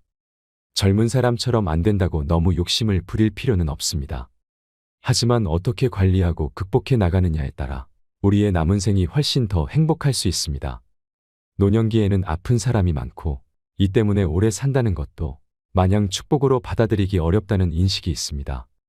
아픈 곳이 많은 노년기에는 어떤 삶을 살아야 할까요? 흔히 나이가 든 사람 중에는 아픈 사람이 많다고 생각합니다. 하지만 실제로는 노인 중에서 아픈 사람보다 건강한 사람의 비중이 훨씬 높아지고 있다고 합니다. 젊은 사람보다 노인의 수가 더 많아지는 세상이라 70, 80대에도 건강하게 팔팔하게 사는 사람이 많은 것입니다. 따라서 70이 넘으면 아픈 데가 많아질 텐데 걱정이다 해서 70대에 내가 할 일이 무엇일까로 생각을 바꾸는 것이 좋습니다. 나이가 들어도 일상생활을 그대로 유지해야 합니다. 늙는다는 것은 죽기 위한 변화가 아닙니다. 새로운 인생을 살기 위한 변화와 기회라고 봐야 합니다. 나이가 들었다고 포기하지 말고 생명이 허락되는 날까지 최선을 다해서 살아가는 자세가 필요합니다. 대부분 나이가 드는 것을 부정적으로 생각합니다. 시작이 아니라 끝을 향해 가고 있다고 인식하지요. 나이가 드는 자연적인 현상을 어떻게 받아들이는 게 좋냐고 묻는다면 저는 이렇게 말합니다. 늙었다는 것은 누가 결정할까요? 50대까지는 젊고 60대부터는 늙은 걸까요? 아니면 60대까지는 젊고 70대부터는 늙은 걸까요? 늙음은 내가 결정하는 것입니다. 나의 선택입니다. 나이가 몇 살인지는 중요하지 않습니다. 작년보다 혹은 지난달보다 뭔가를 잘하게 됐으면 더 잘한 것이지 더 늙은 게 아니지요. 반면에 나는 늙어서 못한다고 포기해버리면 늙음이 되는 것입니다. 우리 스스로 나이듦을 부정적으로 보는 시각을 바꿀 때 건강하고 당당한 삶을 살아갈 수 있습니다. 지혜롭게 나이 드는 방법이 있습니다.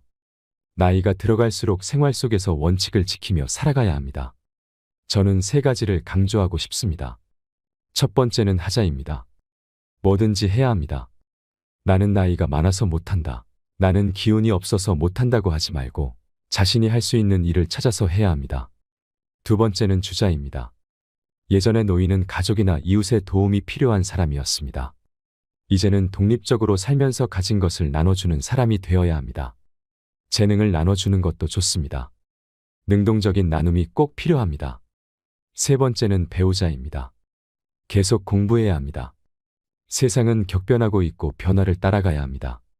지금 세상은 나와 상관없는 세상이라고 외면하고 눈과 귀를 막아버리면 안 됩니다. 새로운 것이 있다면 열심히 배워야 합니다. 행복하게 나이 들기 위한 기본 원칙 3가지를 일상에서 적용하는 방법이 있습니다. 나이 들어서 더 잘 사는 사람들의 8가지 공통점을 찾게 되었습니다. 인생을 살아가는데 도움이 되는 8조목을 말씀드립니다. 1조목은 움직이자입니다. 부지런하게 움직인다는 것은 정말 중요합니다. 가만히 있어서는 안 됩니다. 노동을 하거나 운동을 하고 집안일을 하면서 몸을 계속 써야 합니다. 건강을 얻는 것은 꾸준해야 하고 건강을 잃는 것은 한순간입니다. 건강을 지키는 것은 본인만을 위한 것이 아닙니다. 아무것도 하지 않고 움직이지 않는 것이 몸을 아끼는 것이 아닙니다. 무리하지 않는 선에서 움직이는 삶을 살아가시길 바랍니다. 2조목은 마음을 쏟자입니다. 늙었다고 주변 사람에게 세상 돌아가는 일에 무관심해지지 말아야 합니다. 특히 변화하는 것에 마음을 써야 합니다. 사람이 고정관념과 편견에 갇히는 것만큼 무서운 게 없습니다. 생각의 유연함을 지켜야 합니다. 그래야 이해하고 배려하는 마음도 자연스레 생깁니다. 봉사도 할 수 있을 때 하고 배울 수 있는 것은 배우는 게 좋습니다. 배우는 사람이 존경받는 인생을 살 수 있습니다. 3조목은 변화에 적응하자입니다. 왕년에는 얼마나 잘 나갔는지를 과시하면서 그때 생각에서 벗어나지 못하면 현재에 적응하지 못합니다. 과거에 머물지 말고 변화에 집중해야 합니다. 과거나 미래에 매여 있지 않는 현재의 삶을 살아가세요. 주위의 소중한 것들을 놓치며 살아가지 마시길 바랍니다. 후회만 남을 인생을 살면 그것이 나의 과보로 돌아오게 됩니다. 4조목은 절제하자입니다. 절대 무리해서는 안 됩니다. 아직 젊다고 체력을 과시하는 것도 금물입니다. 과음, 과식은 자제해야 하고 운동도 강도를 조절해야 합니다. 사람을 사귀는 것도 절제가 필요한 시점입니다. 무엇이든 과하지 않는 것은 중요합니다. 과한 것은 독이 됩니다. 평정심을 유지하고 쉽게 분노하지 않는 것도 중요합니다. 내 마음의 중심을 잡으세요. 5조목은 나이 탓하지 말자입니다. 나이는 탓할 게 아닙니다. 무엇을 할지 말지는 나이가 결정하는 것이 아닙니다. 내가 결정하는 겁니다. 나이 때문에 이것도 안 되고 저것도 안 된다고 말하시는 분들이 있습니다. 그런 것은 없습니다. 나의 한계를 정하지 마시고 도전해보세요. 일단 시도해보고 노력하는 자세가 중요합니다. 6조목은 남 탓하지 말자입니다. 남에게 도움을 요청하기보다는 내가 해야 합니다. 또 이런저런 눈치를 볼 필요가 없습니다. 그동안 하고 싶었던 일을 실컷 해도 됩니다. 이루지 못한 꿈이 있다면 이뤄보세요. 남이 대신해 줄 수 있는 것은 없습니다. 내 삶의 주체는 바로 나 자신입니다. 7조목은 어울리자입니다. 인생은 혼자 와서 혼자 가는 것이지만 나이가 들면 혼자 있지 말고 어울려야 합니다.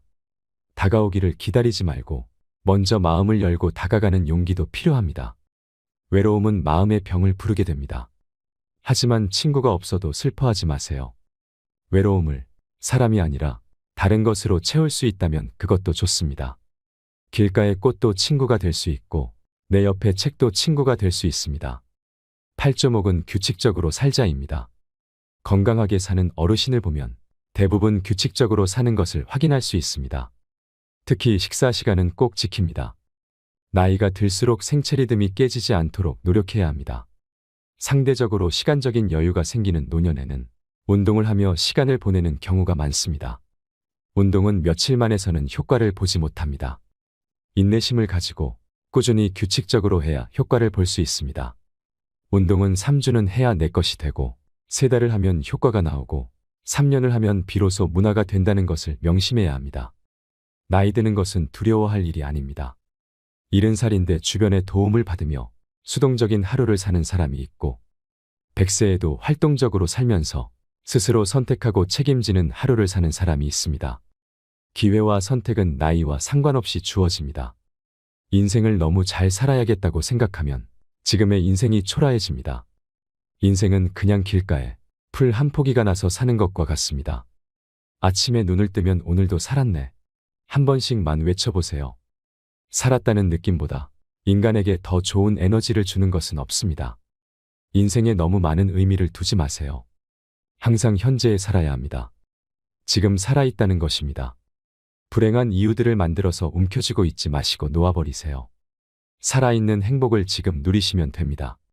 누구나 인생을 어떻게 살아야 하는가 고민해 보셨을 텐데요. 늙어서 후회하는 것과 나이 들수록 조심해야 하는 것이 있습니다. 전문가들은 늙어서 추해지지 않으려면 3대 바보가 되지 말라고 하는데요.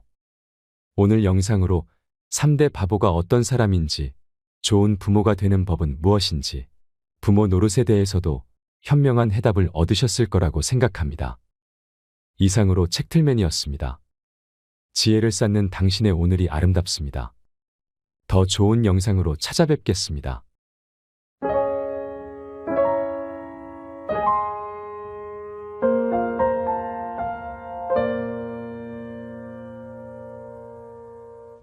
정말 사람으로서는 할 수 없는 부끄러운 일이죠. 그런데 일본은 이걸 교과서에서 넣었다가 다 빼요. 성노예도 다 빼버리고 난징 학살도 다 빼버려요. 그러니까 일본은 어렸을 때부터 자기네들이 전쟁을 일으켰다는 걸 배우질 않아요. 아니 우리가 전쟁을 안 일으켰는데 사과할 게 뭐가 있느냐고 이렇게 말하는 나라입니다. 그 텔레비전에 95살 먹은 할아버지가 배상 받아서 뭐 하겠어요? 그들의 진정한 사과를 원하는 거죠. 근데 일본은 사과할 생각이 전혀 없는 나라입니다. 우리나라 국민들 노동 착취하겠다는 그 일본 차를 뭐하러 삽니까? 굳이 안 팔겠다는 일본 제품을 계속 사기 때문에 일본은 2000년 동안 우리를 무시해 온 것입니다. 담배 마일드 세븐 이참에 담배도 끊어보시고 린나이도 일본 제품입니다. 엄청난 이익을 내고 있는 ABC 마트와 다이소, 세븐일레븐 이것도 다 일본 거예요. 우리가 안 가면 돼요. 안 사면 되고 이 외에도 우리 생활 안에 엄청나게 많은 일본 제품들이 들어와 있습니다. 국민이 매운맛을 보여주어야 합니다. 저놈이 나를 너무 때려. 그럼 어떻게 해야 돼? 내가 태권도도 하고 근력도 키우고 그래갖고 기회를 봐갖고 내가 힘세진 걸 모르고 또 때려. 그럼 그때 어떻게 해야 돼? 그때는 우리가 맞받아칠 수 있는 것이죠. 이제 일본이 지금 저렇게 나오는 건 악수를 둠으로 해서 우리나라 체력, 기초 체력을 더 튼튼하게 만들 기회가 온 것입니다. 저는 중학교 1학년 때 세례를 받았어요. 세례 받기 전에 나는 어땠느냐? 우리 집 막내였어요. 아주 이기적이고 계산적이고 신경질적인 아이였어요. 저는 밥 먹을 때 막 엄마 어머니 마음에 안 들면은 숟가락, 젓가락 던지는 건 다 반샀어요. 안 먹는다고. 그냥 정말로 이렇게 요즘 7살, 8살 되면 막 땡깡 피는 애들 있죠? 딱 걔가 나였어요. 난 너무 신경이 나면 밥그릇도 막 던졌어요. 안 먹는다고. 그럼 우리 어머니가 그 밥알을 다 모아, 방바닥에 흩어진 밥알을 다 모아갖고 밥상에다 딱 넣어놓고 난 다음에 나한테 와서 나를 안 죽을 만큼 두들겨 패셨어요. 다짜고짜. 그래서 어렸을 때 어머니가 그 빗자루로 거꾸로 들고 이렇게 때려갖고 이게 막 아픈 기억이 아직도 있어요. 생각해보면 그 아픈 게 많이 맞았어요. 정말 많이 맞았어요. 근데 내가 신학교 때 가장 큰 선물이 깨달은 게 있어요. 세상에는 나보다 잘난 인간이 많구나. 나보다 세상에 인품 좋은 인간이 많구나. 여러분들, 어려운 사람 도와주는 건 하나도 안 힘들어요. 정말로 내가 인생을 살아오면서 어려운 사람 도와주는 건 하나도 안 힘들어. 인생살이에 가장 힘든 건 뭐냐 하면 나보다 잘난 인간 인정하는 거예요. 그것처럼 어려운 게 없어요. 여러분들, 세상 보면은 모차르트, 살리에르가 왜 모차르트를 그 젊은 나이에 죽였겠어요? 질투 때문에 그런 거예요. 질투. 그 천재성을 인정할 수가 없었던 거예요. 그 천재성을. 근데 우리 주위에는 그런 사람들이 참 많더라고요. 그런데 그런 사람마다 내가 시기하고 질투하면은 나는 마음의 평화를 누리지 못해. 자유가 없어요. 근데 나보다 잘난 인간 인정하고 나니까 머리가 똑똑한 사람은 머리가 똑똑한 대로, 인품이 좋은 사람은 인품이 좋은 대로 인정하고 나니까 나는 마음의 평화가 있더라고요. 왜냐하면 질투할 일이 없잖아요. 잘난 사람 잘난 대로 인정하는데 뭐가 질투가 필요해? 평화롭고 자유가 있더라고요. 자유. 그래서 그때부터 신학교 3학년 때부터 저는 정말로 세상에는 나보다 훌륭한 사람들, 나보다 똑똑한 사람들, 나보다 학식이 좋은 사람들, 나보다 공부 잘하는 사람들, 나보다 인품 좋은 사람들이 많구나. 그걸 인정하고 나니까 너무 편안하더라고요. 그래서 저도 아버지를 많이 닮아서 남욕을 거의 안 해요. 나하고 1년 동안 안식년 산 신부가 둘, 셋, 거의 4명 정도 되는데 생태마을에 와서 사는데 그 신부들이 공통적으로 하는 얘기가 황 신부 겉보기보다는 같이 살아보니까 생전 남욕을 안 하는데 내가 보통 뭐 주교님 욕도 하고 어떤 신부 욕도 하고 다 하잖아요. 근데 저는 생전 안 해요. 왜냐하면 인정하니까. 그거 너무너무 좋더라고요. 여러분들도 성당에서 여러분들보다 이쁜 사람 인정해요. 이쁜 건 이쁜 거야. 그리고 여기서 성공한 사람 성공한 거예요. 그 사람이 성공하기까지 노력한 거를 인정할 줄 알면은 마음이 정말로 편안해요. 황창현 신부님의 행복 특강 지금 바로 시작하겠습니다. 영상이 마음에 드신다면 구독, 좋아요, 알림 설정 부탁드립니다. 마지막에 나이 들수록 조심해야 하는 것, 죽어도 비밀로 지켜야 할 5가지도 함께 들으시면 좋겠습니다. 일본은 야스쿠니 신사가 있습니다. 일본에는 약 800개의 신사가 있습니다. 쉽게 말하면 동네마다 신사가 있죠. 조상묘 정도인데 사람으로 모시는 것이 아니라 신으로 모시는 것이 특징입니다. 저도 신사를 몇 번 가봤는데 정말 위패가 다 모셔져 있어요. 야스쿠니 신사는 일본 도쿄 지오다구에 있는데 메이지 유신을 위해서 목숨을 바친 3,588명. 제가 말하지만 여기에 1호 합사된 사람이 요시다 쇼인, 정한론을 주장한 사람이죠. 조선을 정복해야만 일본이 먹고 살 수 있다를 주장한 사람입니다. 어쨌든 이 사람들을 제사 지내기 위해서 창건되었고 1879년 순국한 자를 기념한다는 뜻의 야스쿠니 신사로 개칭이 됩니다.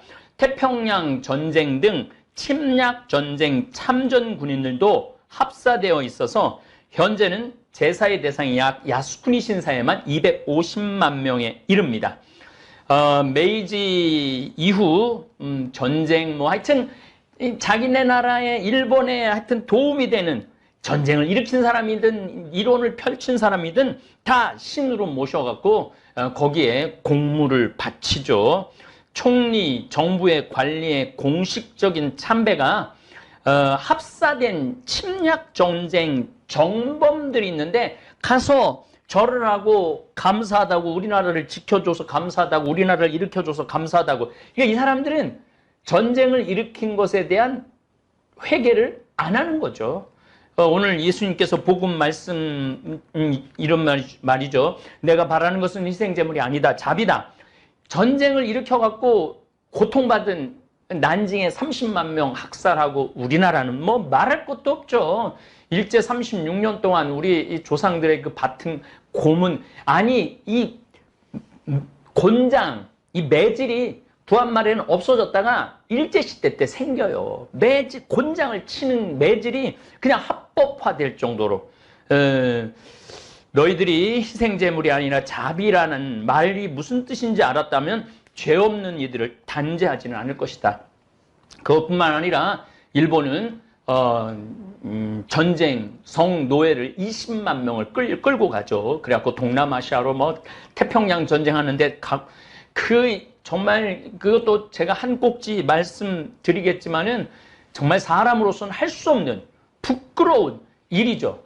그런데 일본은 이걸 교과서에서 넣었다가 다 빼요.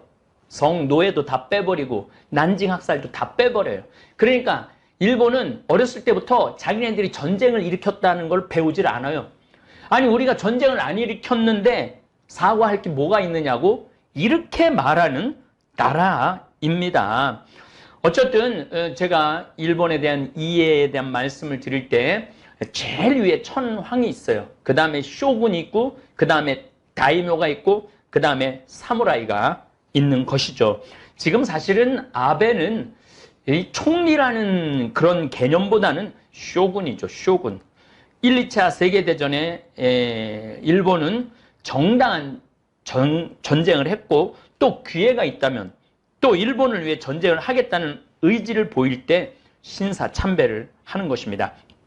지금 한일 경제 전쟁을 시작한 아베 역시 2013년 총리가 다시 되고 난 다음에 신사참배를 합니다. 제가 지금 경제 전쟁이라는 표현을 썼는데 구한말하고 똑같습니다. 요즘은 2016년, 17년 주변국의 눈초용이 따가울 때는 공물공납을 하죠. 오늘 복음에서 예수님께서 원하는 것은 예물이 아니라 자비라고 말했어요. 그러니까 우리가 일본 사람들한테 사실은 뭐 성노예고 뭐 100억 그거 받는 게 우리 경제 징용 이것도 그게 문제가 아니에요. 그들이 전쟁을 일으켰고 정말로 우리 민족한테 많은 고통을 줬고 불합리한 대우를 했고 거기에 사과를 하고 사과를 하는 뜻으로 배상을 하라는 것이지 그 텔레비전에 95살 먹은 할아버지가 배상받아서 뭐 하겠어요. 그들의 진정한 사과를 원하는 거죠. 근데 일본은 사과할 생각이 전혀 없는 나라입니다. 어쨌거나 우리는 일본의 이 자비를 사실은 이제는 자비를 청하지 않을 거기 때문에 자비를 바라지도 않고 받을 생각도 하지 말아야 됩니다. 다만 일본 정치인들의 진심 어린 사과와 한반도를 일본 정치 도구로 이용하거나 더 나아가서 식민지를 만들 생각으로 침략이나 하지 말라는 것입니다. 오늘 토요 특강도 아닌데 제가 오늘 강론을 일본에 대해서 하는 이유가 있습니다. 제가 오늘 이제 다음 주는 이번 주 토요일 날은 위대한 청국장이라는 걸로 우리 생태마을 청국장이 얼마나 정말 우리 한국민한테 건강에 좋은 건지 제가 논문 여러 편을 요약을 해서 여러분들한테 2번에 걸쳐서 발표를 할 것이고 다음 주에는 제가 잠비아를 떠나서 이제 한국에 들어오는 게 아마 뭐 8월, 9월은 거의 한국에 없을 것입니다.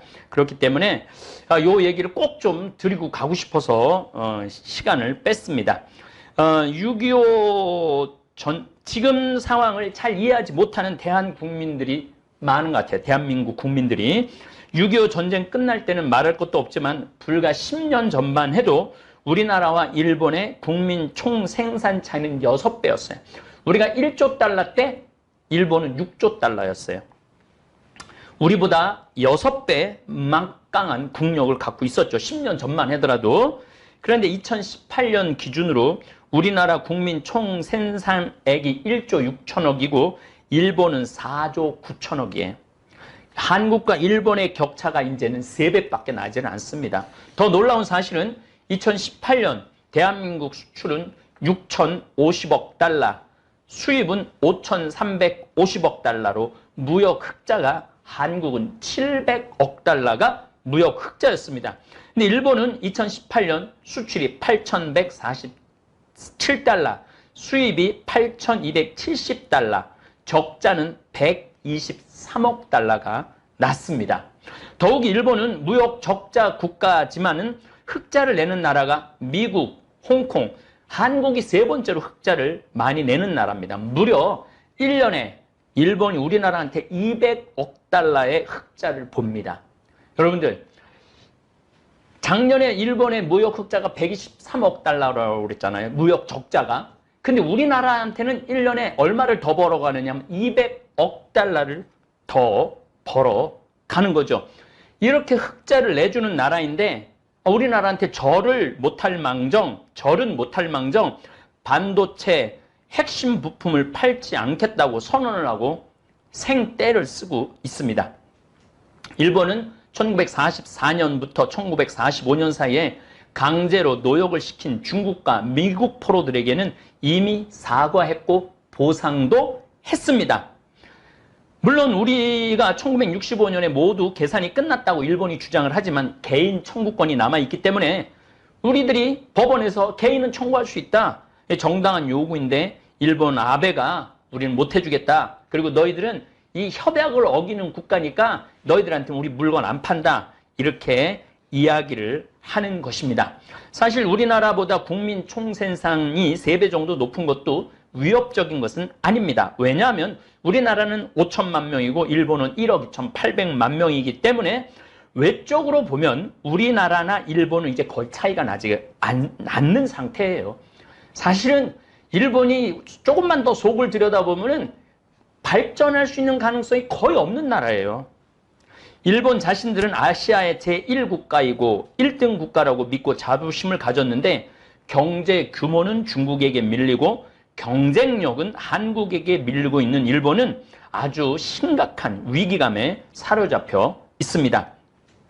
그러니까 지금 도쿄에서 혐한 시위를 하고 불태우고 난리를 치고 있는 것이죠. 우리나라에서는 지금 일본 사람들 물러가라고 데모 안 해요. 근데 지금 일본 사람들은 물러가라고 데모를 해요. 아주 웃긴 상황이 놓여 있는 거죠. 제가 3만 달러 시대에 중국의 이해와 일본의 이해에 대한 강의를 올 초부터 토요 특강으로 진행하고 있는 중에 이 사건이 터진 것입니다. 사실 저는 올 초에 일본이 경제 전쟁을 걸어올 거라는 예상을 했습니다. 이제 한 걸음 더 나아가 독도 찾겠다고 전쟁도 걸어올 것입니다. 지금 아베가 전쟁할 수 있는 나라로 헌법을 개정하겠다고 지독하게 교묘하게 진행을 하고 있습니다. 그리고 초등학교 교과에서부터 독도, 자기네들은 다케시마라고 그러죠. 죽도는 일본 땅인데 한국이 불법으로 점거하고 있다고 가르치고 있습니다. 이 초등학생이 앞으로 10년 후에는 전쟁할 수 있는 군인 될 수 있는 나이예요. 이게 지금 일본 회의라는 아주 극우 세력의 모임이 머릿속에 다 들어있는 거예요. 얘네들을 나중에 전쟁을 시키려고 그러면 교과서 교육을 이렇게 시켜나가야 된다. 이게 준비가 다 돼 있는 거예요.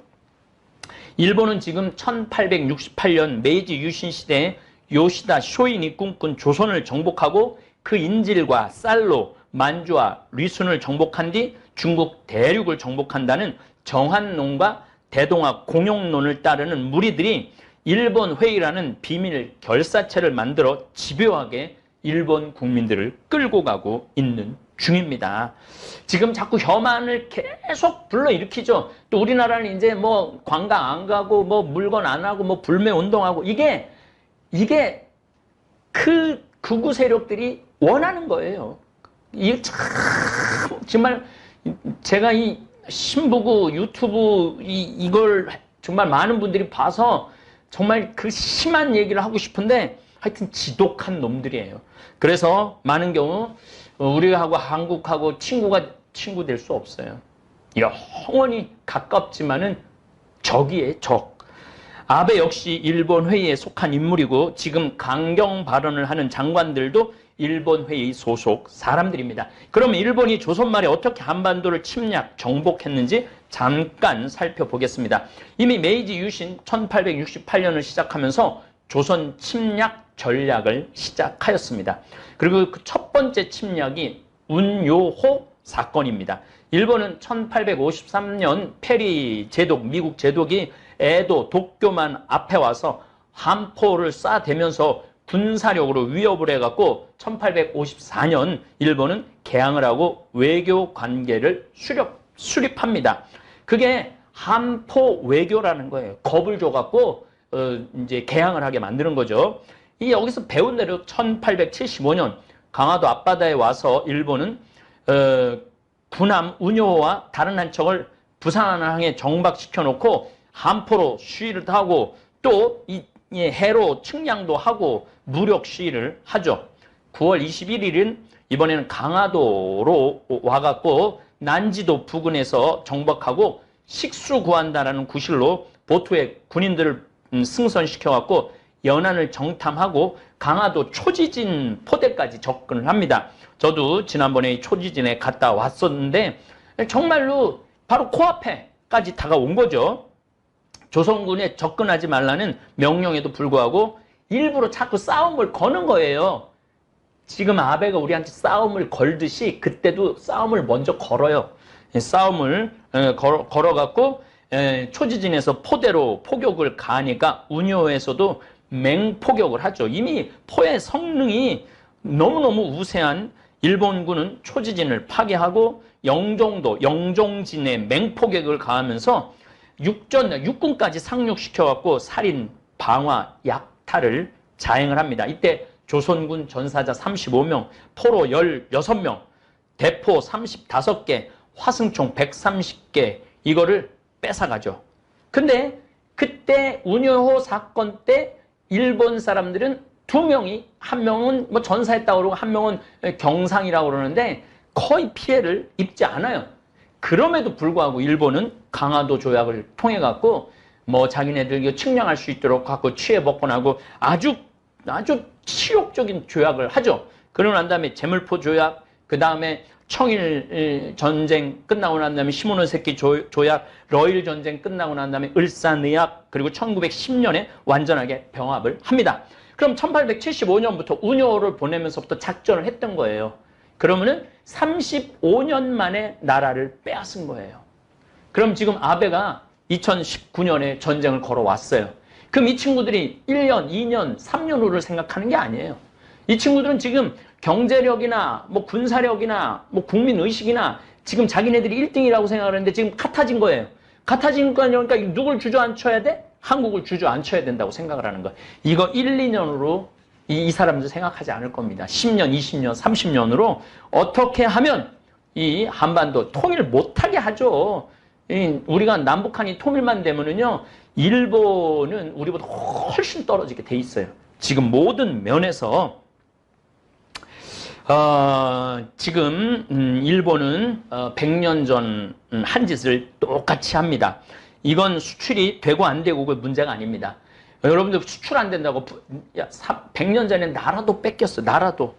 불매 운동도 한 달, 두 달 해서 될 일이 아닙니다. 일본이 지금 성노예 문제나 강제징용, 배상 판결을 이건 아무 문제도 아니에요. 운용하고 싸움 걸은 거는 그냥 그 배 한 척 보내는 게 아니에요. 뭐를 뺏으려고 그러냐면 조선 반도 전체를 뺏을 계획으로 그걸 시작을 한 거예요. 지금도 일본은 그런 착각으로 일을 벌이고 있는 겁니다. 이 뒤에는 끔찍한 계획이 준비되어 있고 일본은 자신들이 짜놓은 시나리오대로 진행할 것입니다. 그런데 제가 한번 말씀드렸지만 지난 100년 전 국력과 지금 대한민국의 국력은 상상도 할 수 없는 정도로 차이가 납니다. 임진왜란 때와도 완전히 다를 것입니다. 이번에는 정말 해볼만 합니다. 우선 일본 여행만 안 가도 일본은 60억 달러의 수입이 차단이 됩니다. 우리나라가 1년에 일본에 가서 관광으로 쓰는 돈 60억 달러예요. 내년에 일본 도쿄올림픽이 있는데 제가 보기에는 우리나라 사람들이 안 가면은 거의 반쪽 올림픽 될 겁니다. 거기다가 동일본 지진 때 후쿠시마 원자력 발전소 이게 세슘 방사능이 누출된다는 게 지금 자꾸 유튜브를 통해서 전 세계 국민들이 자꾸 인식을 해요. 그런데 지금 서로 평화를 해도 도쿄올림픽을 잘할까 말까 하는데 지금 일본은 뭔가 생각을 잘못하고 있는 거죠. 2019년은 무역 적자가 123억 달러였는데 지금 2019년 상반기 무역 적자가 60억 달러예요. 그러니까 연말까지 가면은 일본은 무역 적자가 더 심하겠죠. 그래서 여러분들 뭐 사나머니, 러시앤 캐시 그동안 아주 고율의 이자 놀이를 한국에서 하고 돈을 많이 벌었죠. 지난 거의 한 10몇 년 동안 문재인 정부가 뭐 그전 정부도 자꾸 고율을 낮췄죠. 38% 이러던 거를 25%로 나눴고 2021년 이제 2년 후에는 20%까지 낮출 계획을 갖고 있어요. 뭐 심하게 어떤 국회의원은 8%까지 낮춰야 된다. 그래서 일본 대부업체 숨통을 조여놓고 있는 중입니다. 자동차로는 도요타, 렉서스 대신 우리나라도 차 좋고 꼭 외제차 타고 싶으시면 독일 차도 많습니다. 굳이 우리나라 잡아먹겠다는 일본 차 살 필요가 뭐 있겠어요. 우리나라 국민들 노동 착취하겠다는 그 일본 차를 뭐하러 삽니까? 굳이 안 팔겠다는 일본 제품을 계속 사기 때문에 일본은 2000년 동안 우리를 무시해 온 것입니다. 담배 마일드 세븐 이참에 담배도 끊어보시고 린나이도 일본 제품입니다. 엄청난 이익을 내고 있는 ABC 마트와 다이소, 세븐일레븐 이것도 다 일본 거예요. 우리가 안 가면 돼요. 안 사면 되고 이 외에도 우리 생활 안에 엄청나게 많은 일본 제품들이 들어와 있습니다. 국민이 매운맛을 보여주어야 합니다. 실제적으로 우리 한국은 일본 제품을 세계에서 많이 지워버렸어요. 텔레비전, 반도체, 냉장고, 밥솥, 세탁기, 에어컨, 조선 등 많은 부분에서 전 세계에서 일본을 아예 지워버렸어. 제가 외국에 미국, 캐나다, 호주 매장에 가보면은요 제일 앞에 있는 게 한국 거예요. 우리 신일 회장님께서 옛날에는 가보면 우리나라 제품은 맨 끝에 가 있었다고 그랬어요. 겨우 찾기도 어려운데. 근데 요즘 가보면 맨 앞에 이제 진열돼 있는 거 보면서 너무너무 뿌듯하다고 그 현장에 있는 분들이 그런 걸 체감을 하는 거죠. 일본 사람들도 그런 걸 체감을 합니다. 점점 한국 제품이 일본 제품을 지우고 있습니다. 그런데 제가 보기에는 아베가 악수를 하나 둔 것 같아요. 왜 악수를 뒀느냐 하면은 우리 일본은 이렇게 핵심 부품을 다 우리가 그동안 수입했었는데 이번에 우리나라 사람들, 대기업 사람들이 이제 알았을 거예요. 이제 핵심 부품도 어디에서 만들어내야 된다? 우리나라에서 만들어내야 된다. 악화는 양화를 구축한다는 말이 있습니다. 저놈이 나를 너무 때려. 그럼 어떻게 해야 돼? 내가 태권도도 하고 근력도 키우고 그래갖고 기회를 봐갖고 내가 힘 세진 걸 모르고 또 때려. 그럼 그때 어떻게 해야 돼? 그때는 우리가 맞받아칠 수 있는 것이죠. 이제 일본이 지금 저렇게 나오는 건 악수를 둠으로 해서 우리나라 체력, 기초 체력을 더 튼튼하게 만들 기회가 온 것입니다. 더욱이 일본 아베와 그 일당들이 현재 모르는 것이 하나 있어요. 예전에는 정보가 극히 제한적이어서 자국 국민들도 모르고 이 일본 사람들도 위에서 무슨 일이 벌어지는지 옛날엔 몰랐어요. 또 그렇게 조선진이라 비하하던 한민족 옛날에 일제 말기 때 도대체 무슨 일이 벌어지는지 몰랐어요. 국민들은 그냥 어느 날 갑자기 일본들이 와갖고 막 칼 차고 막 이래갖고 어떻게 되는 건지 잘 모르는 경우가 너무너무 많아서 이 잔꾀를 많이 쓸 수 있었습니다. 그런데 요즘은 유튜브라는 것이 있어서 아무리 잔꾀를 써도 금방금방 드러납니다. 아베가 요즘 슬슬 국제적으로 망신을 당하고 있습니다. 수소, 굉장히 강력한 세정제라고 그러죠. 이 수소를 대한민국이 북한에 수출했다고 말을 흘렸다가 일본이 북한에다가 핵 만드는 장비를 수출한 게 드러났습니다. 이게 유튜브 때문에 그런 거예요. 유튜브. 이 세상이 완전히 SNS 세상으로 바뀐 거죠. 자꾸 궁지에 몰리는 아베 정권입니다. 그래서 이번에는 제가 해볼 만하다고 말씀을 드리는 것입니다. 한국 젊은이들이 100년 전처럼 어처구니 없이 나라를 빼앗기는 일은 없을 것입니다.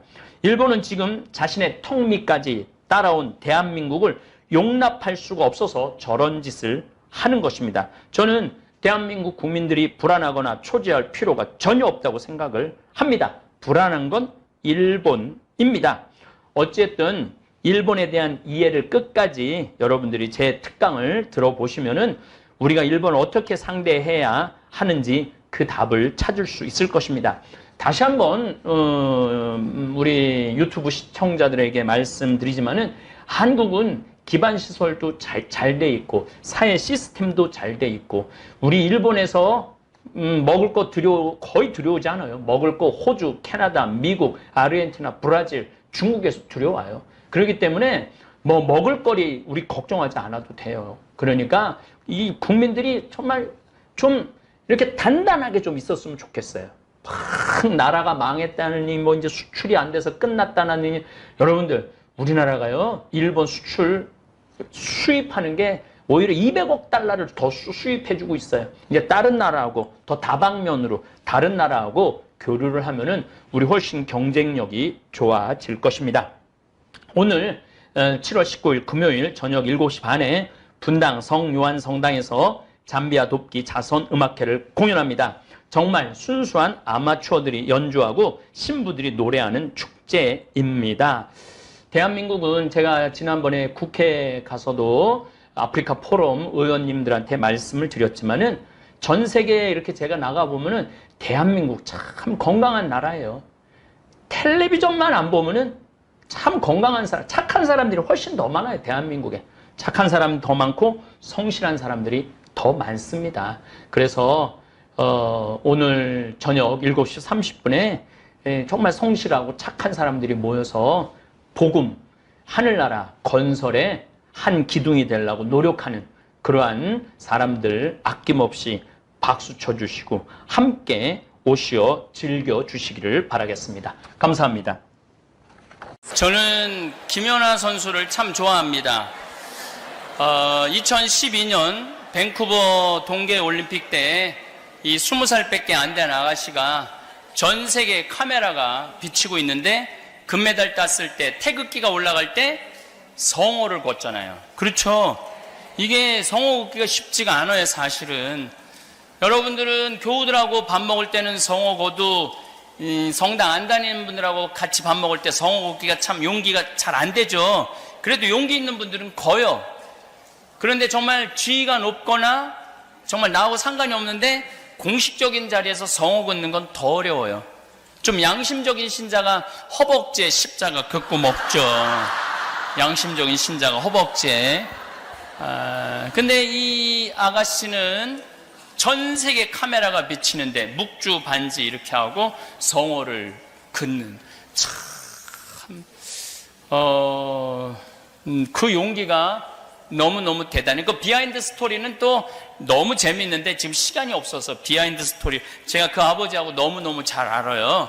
아버지하고 너무너무 잘 아는데 만나서 신앙을 갖게 된 계기를 들어보니까 세상에 믿을 놈 하나도 없고 오로지 하느님밖에 믿을 분이 없다고 그래서 세례를 받았대요. 그래서 어쨌거나 또 제가 아주 좋아하는 스타가 있는데 어제도 잠깐 얘기했지만은 우리 김태희 B 둘에 내가 혼배를 해줬어요. 지난 1월 19일 날 혼배를 해줬는데 이 두 친구가 저한테 와서 그러는 거예요. 신부님, 저희들은 스포트라이트, 뭐 B 같은 경우는 월드스타죠. CNN에 나가서 인터뷰도 할 정도로 또 뭐 김태희 씨는 뭐 대한민국의 제일 예쁜 미인이라고 그러고 그래서 얼마든지 뭐 조명을 받고 언론의 대단한